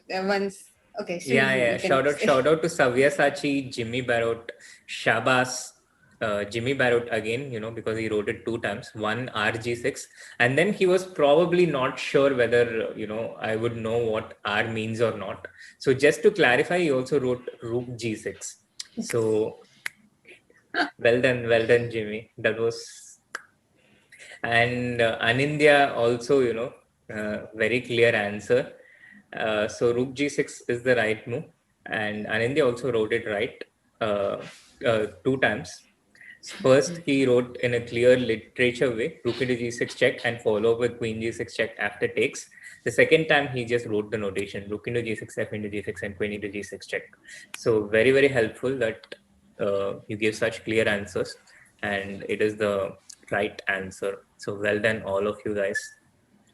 So for this reason, Black did not play G6. He played King F8, and now after Knight F3, Knight E7, Knight G3, Rook H6.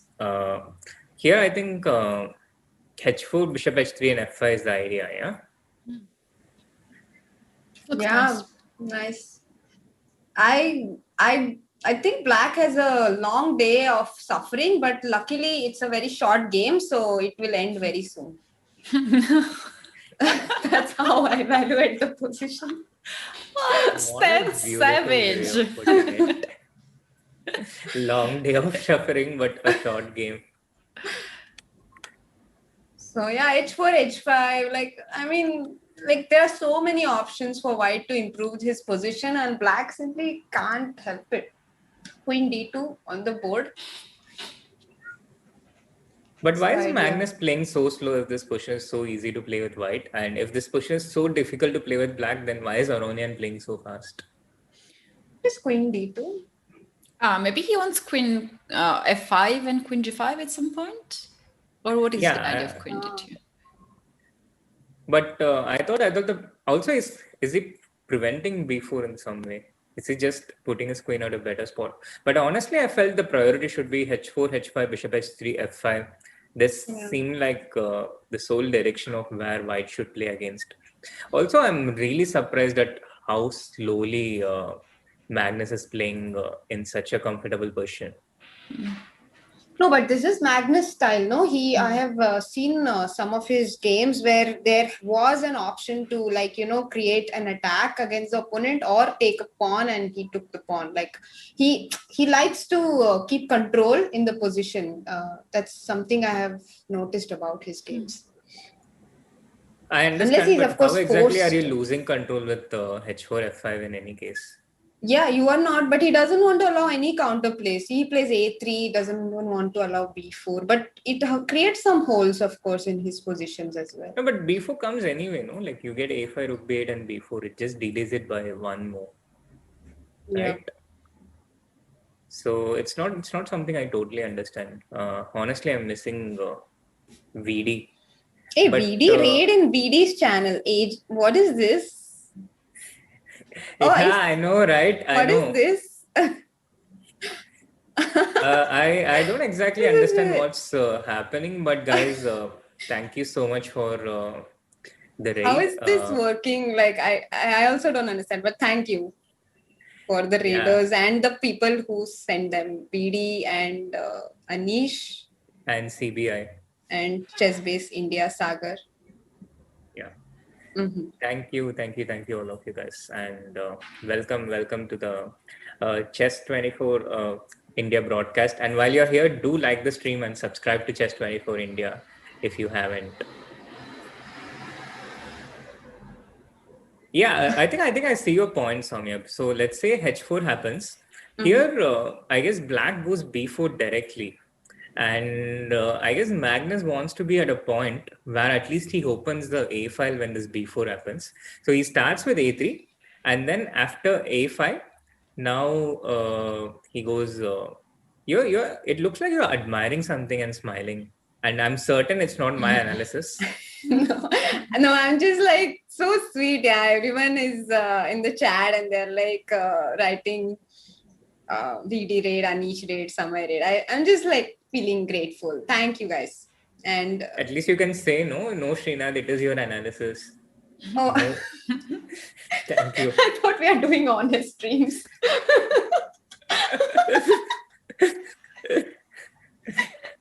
Thank you so much.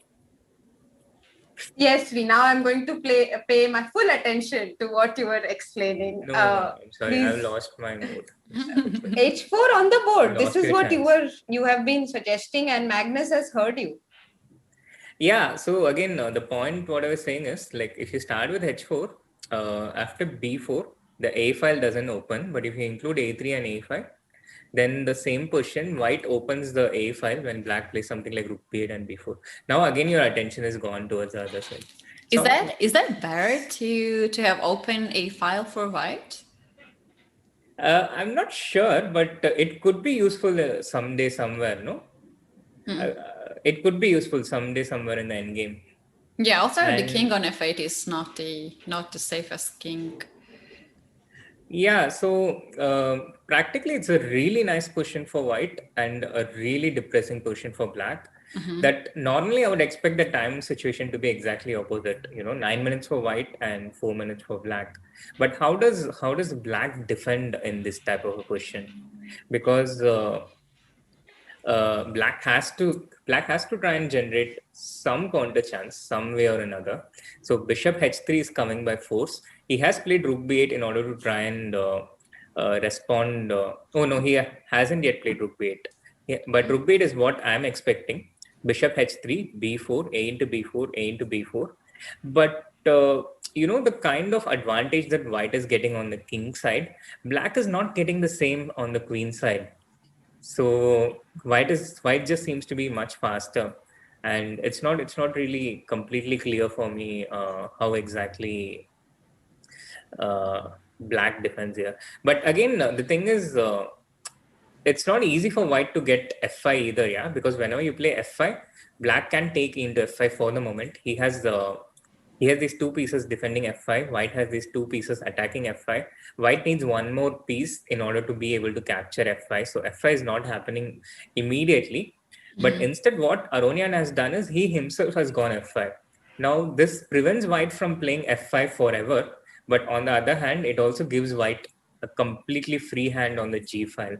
So until this point, it kept certain things open for black. For example, if this knight moved, you could play knight f5. But once he puts this pawn on f5, black is doomed to passivity completely on the king side.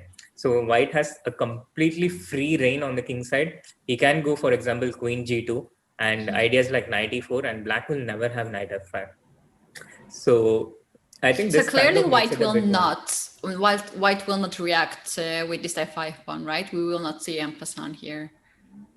Yes, Oh, no, no, no. absolutely. En passant is the last thing on white's mind here. But I first thought something like queen g2. f5, I think probably an unexpected move for Magnus. And after queen g2, maybe Aronian is intending something like knight g6. Yeah, exactly. So maybe better to start with h5, no? Just prevent all kind of counter play and then play bishop, like anything you want, basically. Yeah, I think this is what Magnus is likely to play. Please, bishop e2. Someone has this thought that Aronian is moving back so much that he will fall. One day he will fall down. I haven't seen his chair actually. Like, is it like this kind of Oh my chair god, where even you his can eyes move is around? not visible. Yes, and he's going really, really, really back. Yeah. He Meanwhile, trusts the people in the chair. chat, thank you so much for your love, Sudipta, Rahul Kant, and Katie. Also, a lot of compliments to you in the chat as well. Heart. There's so many comments. I'm not used to see so much comments. Takes me But more they're all time very to read sweet. it. Yeah. They're all very sweet, and they're sending you a lot of love. Oh, loves from my side to you. Lots of hearts to you guys. So we are not able to guess any of Magnus's moves so far. He's played bishop e2 and king f2. You don't need to say that. I understand. So he wants to keep the queen on d2 from where he keeps control of this b4 square forever, and he wants to assign the job of invade. Oh my god! What is that? E4 is so weird. Like blocking Unbelievable. any kind of counterplay, basically. For black. Why? Exactly. Like any kind of, like, all the dreams of creating any kind of counterplay are gone now. Now he'll just play rook g2, rook g1. He'll play anything. He can even bring the king back to b1. Yeah. And I think Magnus had a mini heart attack seeing e4 e4 move that the opponent played. Like sometimes when you are too happy, you're getting some rush, right? And you feel like, oh my god, I might have some heart attack out of happiness. That's what Magnus had. I think Aronian is basically very unhappy with his position. That's what I feel. Like he just doesn't like, he's just like playing, I feel, because no, but this A4 move is basically like, taking a handcuff and locking it in your own hand and saying, okay, come hit me. That's oh my exactly god, what Sri, A4 what how you got this idea? we are getting a lot of PG-13 content today. How you're getting these ideas?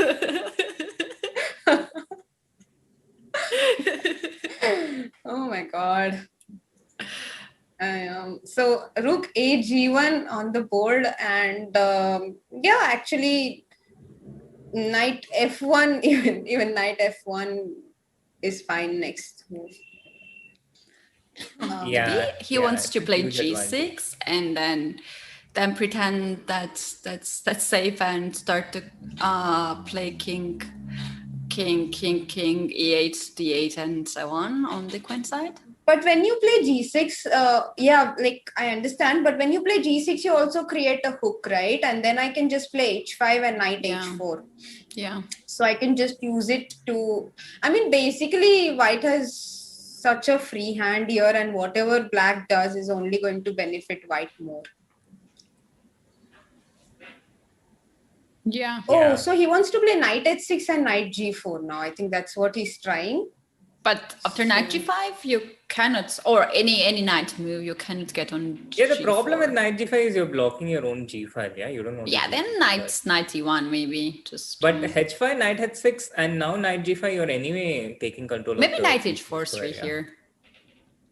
Yeah, Instead knight of knight h4 is g5, also yeah. knight h4 is also a very nice idea. Yeah, probably better than knight g5. And now again, white gets a free hand on the king side, a completely free passage, and big advantage. Meanwhile, guys, thank you so much for coming here, and again, do like the stream, and again, a big thanks to Chess24 for making this tournament happen. So many Indian players, and such amazing performance by Arjun, amazing hard work and investment by Chess24 in making this happen. This couldn't have happened without them. So also do subscribe to the Chess24 India channel while you're here, and do like the stream there as well. Thank you. Thank you. This is something new. He ended thank you in the end. Yes, president speech.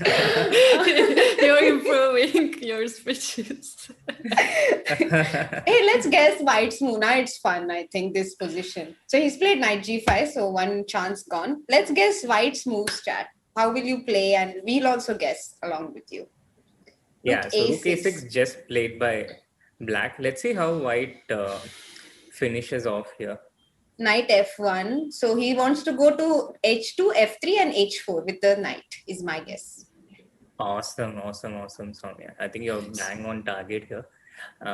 Knight f1, it opens a passage for the knight, and it also opens up the g file for the rooks. Knight f1. So powerful move with double purpose, multi-purpose. But you know what? This could not, like, black could not stop white to doing this, right? All this maneuvering and double the rooks and everything. But imagine just the pawn is on a5. That's additional thing that Magnus has to keep in mind, that maybe at some position there will be b4 and some breakthrough on the queen side. That's why it is such a shock for me to see Aronian playing this a4 move and just killing all the possible counterplay on the queen side. Absolutely, exactly. Like there is nothing that white needs to worry about now. I was even thinking now he's played knight e3, he can play king f1, queen e1, and queen g3 as well. Or he can make the Alekhine battery. You know, the Alekhine battery is when the rook, the queen, and the rooks are on the same file, but the rook is in front of the queen and the queen is in front of the other rook. So he can make like rook g3, queen g2, and rook g1. And I think that's what he's going to go for. He's played bishop e3, bishop f3 now. He could play something like king e1 next, and then rook g3 and queen g2. You're just having fun with this question, no, Soumya? Like a full reign for your creativity. This is a lot of fun. This position is very nice to explain concepts actually. Like knight e6 is coming in. Basically, you take the pawn which keeps all of black's position together. You just take it and then you go bishop d5 as well. I mean, there are so many nice concepts and we can explain them, all of them in one position itself. Yeah, true. Yeah, there can be also knight e6 idea, knight e6, rook e6, and then knight d5 or bishop d5. Black has to watch out that two sacrifices on e6 and on d5. And this is basically possible because Black played this move a4 on the 23rd move. It was this position, and he had this option of b4 with counterplay, opening some files on the other side. But he played a4, which is an incredibly surprising move. It's almost suicidal because it just seals away Black's counterplay completely, and there's only one side now. Black has very limited space, so it's a bit like that Game of Thrones when that Edmund Tully opens up the siege for the Freys and the Lannisters. It makes it that one-sided. You just open the door, you just open the gate, and the enemy forces come in. Mm-hmm. Yeah. You're a big fan of Game of Thrones, right? Did you get the reference? I don't remember, like final battle or where? There was a point when the Tullys, they were holding River Run, and the Freys they were having a siege at River Run. They were trying to break into it, and they were not able to do it. And then Jaime Lannister comes in, and he takes Edmund Tully hostage and forces him to open the door, open the gate of the River Run. And then they just storm into it, and the Freys take River Run. So that is the sequence. So Aronian's move with a4, it's like there is a siege outside with a huge army, and he's just going and opening the gates and asking, come in, come in, come in. Yeah. The a4 is equivalent to that. And I just don't understand why Aronian played this move. There's no rational explanation. That's a mystery for me too. No, I actually think that he just stopped believing in his position, and he just kind of like it's the kind of position which you probably don't want to play. Like he just was suffering so much that he just decided, you could suffer with the pawn on a5, right? Like no one steals that from you. You're anyway suffering with this position, but still have this chance to break through. Like you're just taking it away from yourself. Yeah, exactly.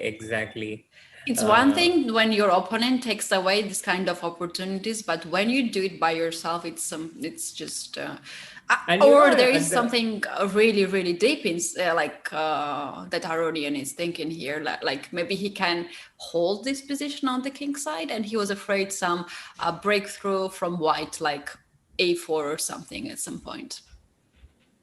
But why is Magnus also not making this battery like with rook g3 and queen g2? Because I think the point is that after rook g3, queen g2, if you move your knight, he simply moves his bishop, and now he protects g7 with his queen and rook. And knight h7 sacrifice might not work because rook h7 and rook g7 and rook into g7. You're talking about knight h7 when? Like after we make this battery on the G file. Okay, so I'm just putting it for illustration. Yeah. So this kind of stuff might not work because he just takes it And then after queen into g7, king e8, and all of black's pieces are defended actually. So maybe that's the reason white is also taking his time and not going for something direct. But let's try to find some plan maybe for white, because Magnus is down to 1 minute, by the way. Yeah, he doesn't have much time on his clock. Yeah, he's down to 1 minute, but if I had to guess, he's probably calculating his way to the end of this variation, and maybe he doesn't find anything concrete yet. But in any case, he can just play these moves very quickly. So he's Oh, taken he goes 95. 95. And e6. Oh. Okay, got it. You also found it, yeah, Katie? Yeah. No, not yet. I'm getting there. So after e6, bishop takes e6 and rook e1. Yeah. And Uh-huh. just double on the e5 line. Yeah. Yeah. Somehow the bar zero. drops down, right? Little What? bit. The bar. Yeah, it goes from like +5 to +4. But I think that's okay, no? That's okay. You don't mind that, right? Yeah. Yes. No. Rahul Kant is like, what's a battery and is it rechargeable? Very funny, Rahul. But maybe we can show the concept of a battery. A battery is when you line up your pieces in a line, like in a file or a rank or on a diagonal. That is called as a battery, because all of your pieces point at the same thing. So even the queen and the bishop, as Srinath is making these arrows, even the queen and the bishop are on a battery, and the rook and the queen and the rook are in a battery. And if the rook was on f2 and rook was on h2, then that would also be a battery. Yeah. So all of them attack at the same point with full force. Yeah, with full force. It's Alohen Khan, I guess. Yeah, Khan. Yeah. How do you pronounce? Alohen Khan. Really? Yeah, right. Alhain, yeah. No, yeah, I always called him Alakhain. I mean, not that I ever met him, but I have this influence from Russian. Yeah. In Russian, it's Alyohin. Oh my God! Yeah. But it makes sense because he was German, no? So Khan is a German. He was Russian. Khan was Russian. Yes, he was Russian. He migrated to Germany, and that's the. He migrated. That's the conspiracy behind his death. That today's stream might get privated, guys. Like, we have discussed so many things. Checking right now. No, not to make you conscious. We are free to discuss. Yes, please tell us. Alexander Alyohin was a Russian and French chess player. French and Russian. Yeah. Yeah, he migrated to France. Yes. Was born in Moscow, Russia. But migrated in. And died in Portugal.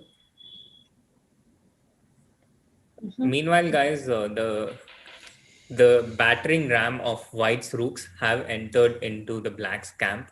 It's a bit like playing Age of Empires 2 now, battering rams and trebuchets. I don't know if you played it, but the opposition used to have castles in this Age of Empires, and then you used a trebuchet to demolish them, and you also had battering rams. So these rooks are like battering rams in this position. And queen g6 and e6 coming in. Black's castle is crumbling. Black's position is under fire. The town bell is ringing. The villagers have nowhere to go. They're all hiding inside the castle, but not for long. One more knight gets taken, and now these pawns will take over. They will advance f5, e6, queen g7 check. All these moves coming in. Black has nowhere to run, nowhere to hide. It's like this 1b3 situation. I have to say it once in a while. We have to mention B3 and Catalan. It's like a compulsory part of the contract, Gately. Otherwise the stream cannot end or begin unless we mention these two. That I had a desk where I was marking and counting how many times Adiban was saying B3. Oh, wow. It was a lot. I gave up in the end. It was a lot. After a point, you stop counting. Yeah, stop the count. Hashtag stop the count. So F5 on the board, and Magnus enjoying himself. I think Aronian will be relieved once this game is over, so that he can fight tomorrow.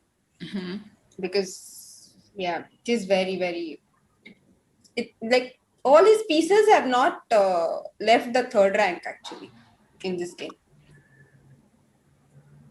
Aronian Yeah, has had really and is having really tough matches. Today he's facing world number 1, so hard to compete him, right? Of course, and yeah. yesterday and the previous match, like you have youngest opponent and you don't know what to expect from him, like you don't know what he plays. So I think Aronian is in the strange situation at this tournament with these pairings.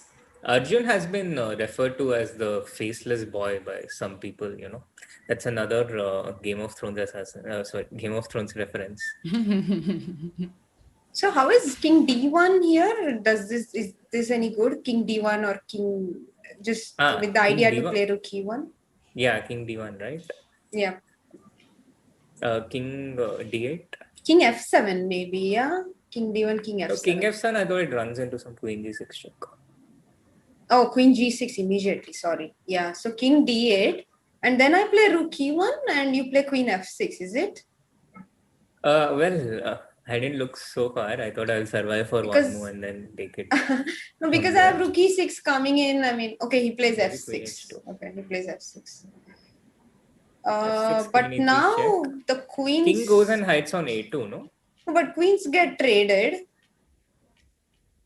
But okay, this is also winning. Queen E4 check. Oh, I don't think Magnus saw this. I'm sure he missed this. But this is also winning because the B5 pawn hangs, no, in the end, and. But I think it's not as comfortably winning as it was, no? I mean, it was so comfortably winning. There was probably checkmate actually, otherwise, or the queen. White would have won the queen or given checkmate after. Also, the time he's taking for this, he clearly did not expect this, and this is a very unexpected turnaround to recover from. It's amazing. It's amazing, how people make mistakes in such winning positions. Yeah. 5 seconds. He has to make a move. But was there King C2 better move? Is Rook H1? Rook H6 is coming, no? Sorry, Katie, I didn't get your question. So King C2 here makes any difference or not? Yeah, no, Queen the thing is King C2, he just gives his check. Yeah. So he just repeats it. In the present position, can't he play Rook H6?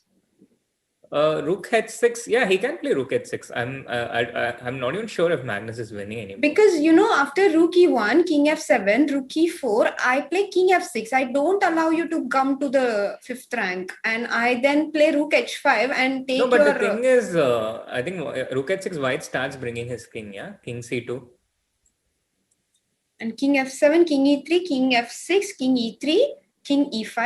I hope you're Rook making H4 arrows, now. Otherwise this will. I'm knowing the pieces. And King D5 now, then King F4 you want, right? Yeah. Maybe King F5 instead? Rook F4 check.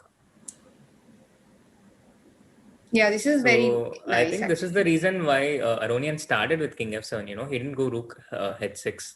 He started with King F7. I think it's a very accurate move because if you start with Rook H6, you are just wasting a tempo. Whereas King F7, it's not like this pawn is going to Queen. So he takes this first, and then after King C1, he stops the White King from coming in. Wow, this is an unbelievable turnaround from a position. Can't believe it. From an non-winnable position. Yeah. You guys, this A4 move draws the game? Oh my God, I can't believe it. Seriously. The pawn end game is winning for white, right? So black will not trade the rooks. Maybe rook d3? You mean this one, yeah? Because this is an outside passer. So by the time rook d3 is very nice. Katie suggested rook d3 actually. It's very, very nice. Yeah. This is a very, very nice move. Yeah, I can't believe that Aronian will make a draw in this game, and oh my god. I can now forgive myself for a lot of sins that I have committed over the board. Like really, like my drawn and lost games will haunt me a little less. I don't mean to be like you have to really, write like, down this. You have to write down this, and put the Yes, that is sticker on true. the wall. Hey, guys, stop the press, stop the press, stop the press.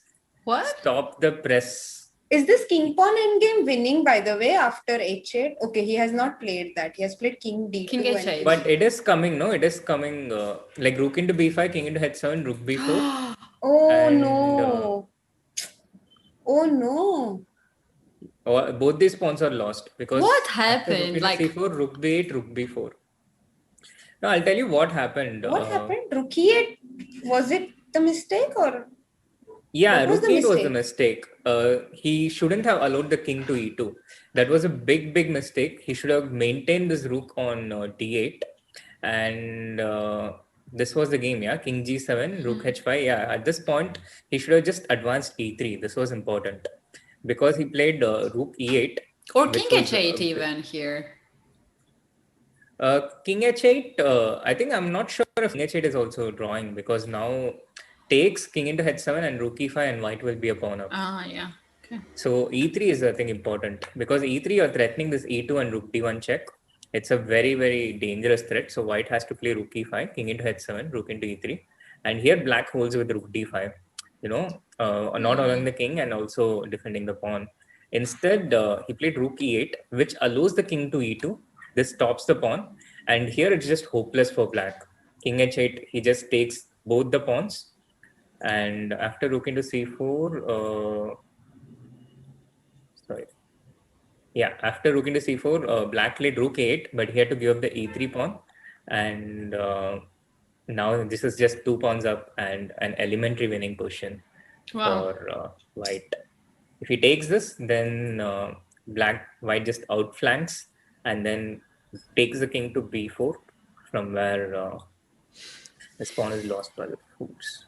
I feel really bad for Levon, because he had he had a huge suffering in this game and he almost managed to save it, and what a pity. Yeah. Actually, I feel the same for Aronian. Because it's so hard after such a strong attack. You survived, then you have equal position, that's equal, but somehow you're so tired that you are missing some opportunities. Exactly, you hit the nail on the head. I think they're so tired that it becomes the schedule takes a toll. And once I read a very nice quote by Levon that when he draws a losing position, when he manages to save a losing position, he feels like he gained 1 point and not half. That is how he feels about saving that game. And if only he could have done that. He almost managed in this game when we were all writing him off, like at least I was, and he managed to save it and then to lose it. It's such a pity. Do we have frozen Magnus on the screen, or he's too surprised? Yeah, he is. He's frozen. He's frozen, yeah. He's frozen, but I think that's a very appropriate expression for this game. That bemused the expression, Yeah. A mixture of relief there and happiness and delight. Yeah. But I think mainly relief and probably a bit of anger as well at how he messed up an unmessable position. Wow. So that brings us to the end of the first day of the semi-final, where Dingligen won against Artemiev Vladislav, and Magnus, after losing the first game, came back to actually win the match. He won the second game and he won this fourth one. The third game was a draw. So both Artemiev and Levon Aronian have the tough task of winning tomorrow to equalize the match and force tiebreaks. Exactly, but this is not big gap into the results. So all these both two players can easily managed to come back or even tie the match and then get to the tie breaks where everything can happen. Absolutely. Yeah. Anything can happen. So do join us tomorrow as well at the same time for the day 2 of the semi-finals of the Gold Money Asian Rapid, which is part of the Meltwater Champion Chess Tour. And do hit that like button and subscribe to Chess24 India if you haven't. Thank you so much. See you all tomorrow. Bye.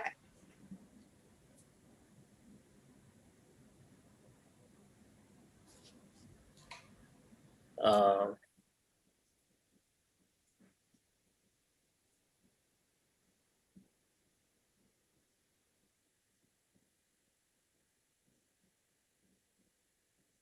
I think there's some issue. We probably Producer is Stream is gone. still going on. Stream is still going on. Yeah. We're still Producer on vacation. Okay, we are still here because I'm pretty sure needs to end the stream. I was happy that camera was not. It was on you. So yes, I was like, oh, good. So, okay, Katie. Before we end, I want to ask you, which was your favorite game of the day today? I think Maybe this chat one can was, also tell us. Yeah, I think this one was very, very, very strange game and emotional game. I somehow feel a bit pain in my body with the events that happened in this game.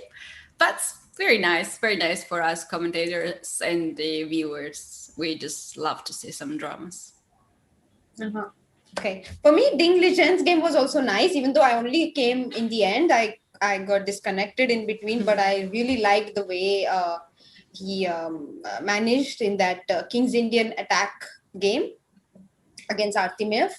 I thought he played excellently in the opening as well, and then he managed to outplay him.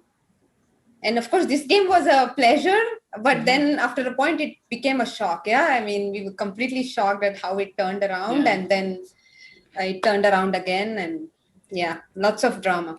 It's not it ironic that the pawn is still on a4? This is the last survival.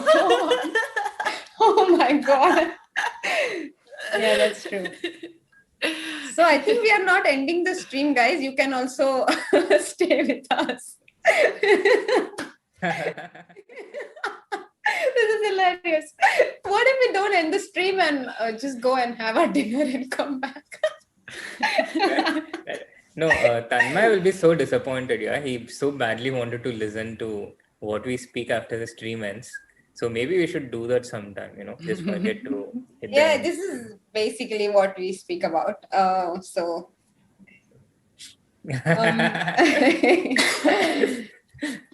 Also, it's always really nice when Vidit joins us because we get to see the insights of a player who's actually played in this tour, yeah, like which is something we rarely get to see. So that's always a pleasure.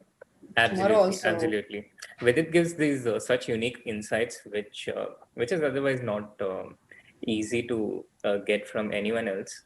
I mean, he's been part of the champion chess tour for so many tournaments. So he's kind of irreplaceable in that sense. And of course, apart from everything, he's with it. And we all love him so much. Yeah. So, yeah, let's try again, Soumya. So thank you all for tuning in. And do like the stream and subscribe to Chess24 India if you haven't. Thank you. This is second try to end the stream, right? Yes, take two. Bye, chat. Take care. Now I think we are going for real, but you never know. Let's see. Thank you.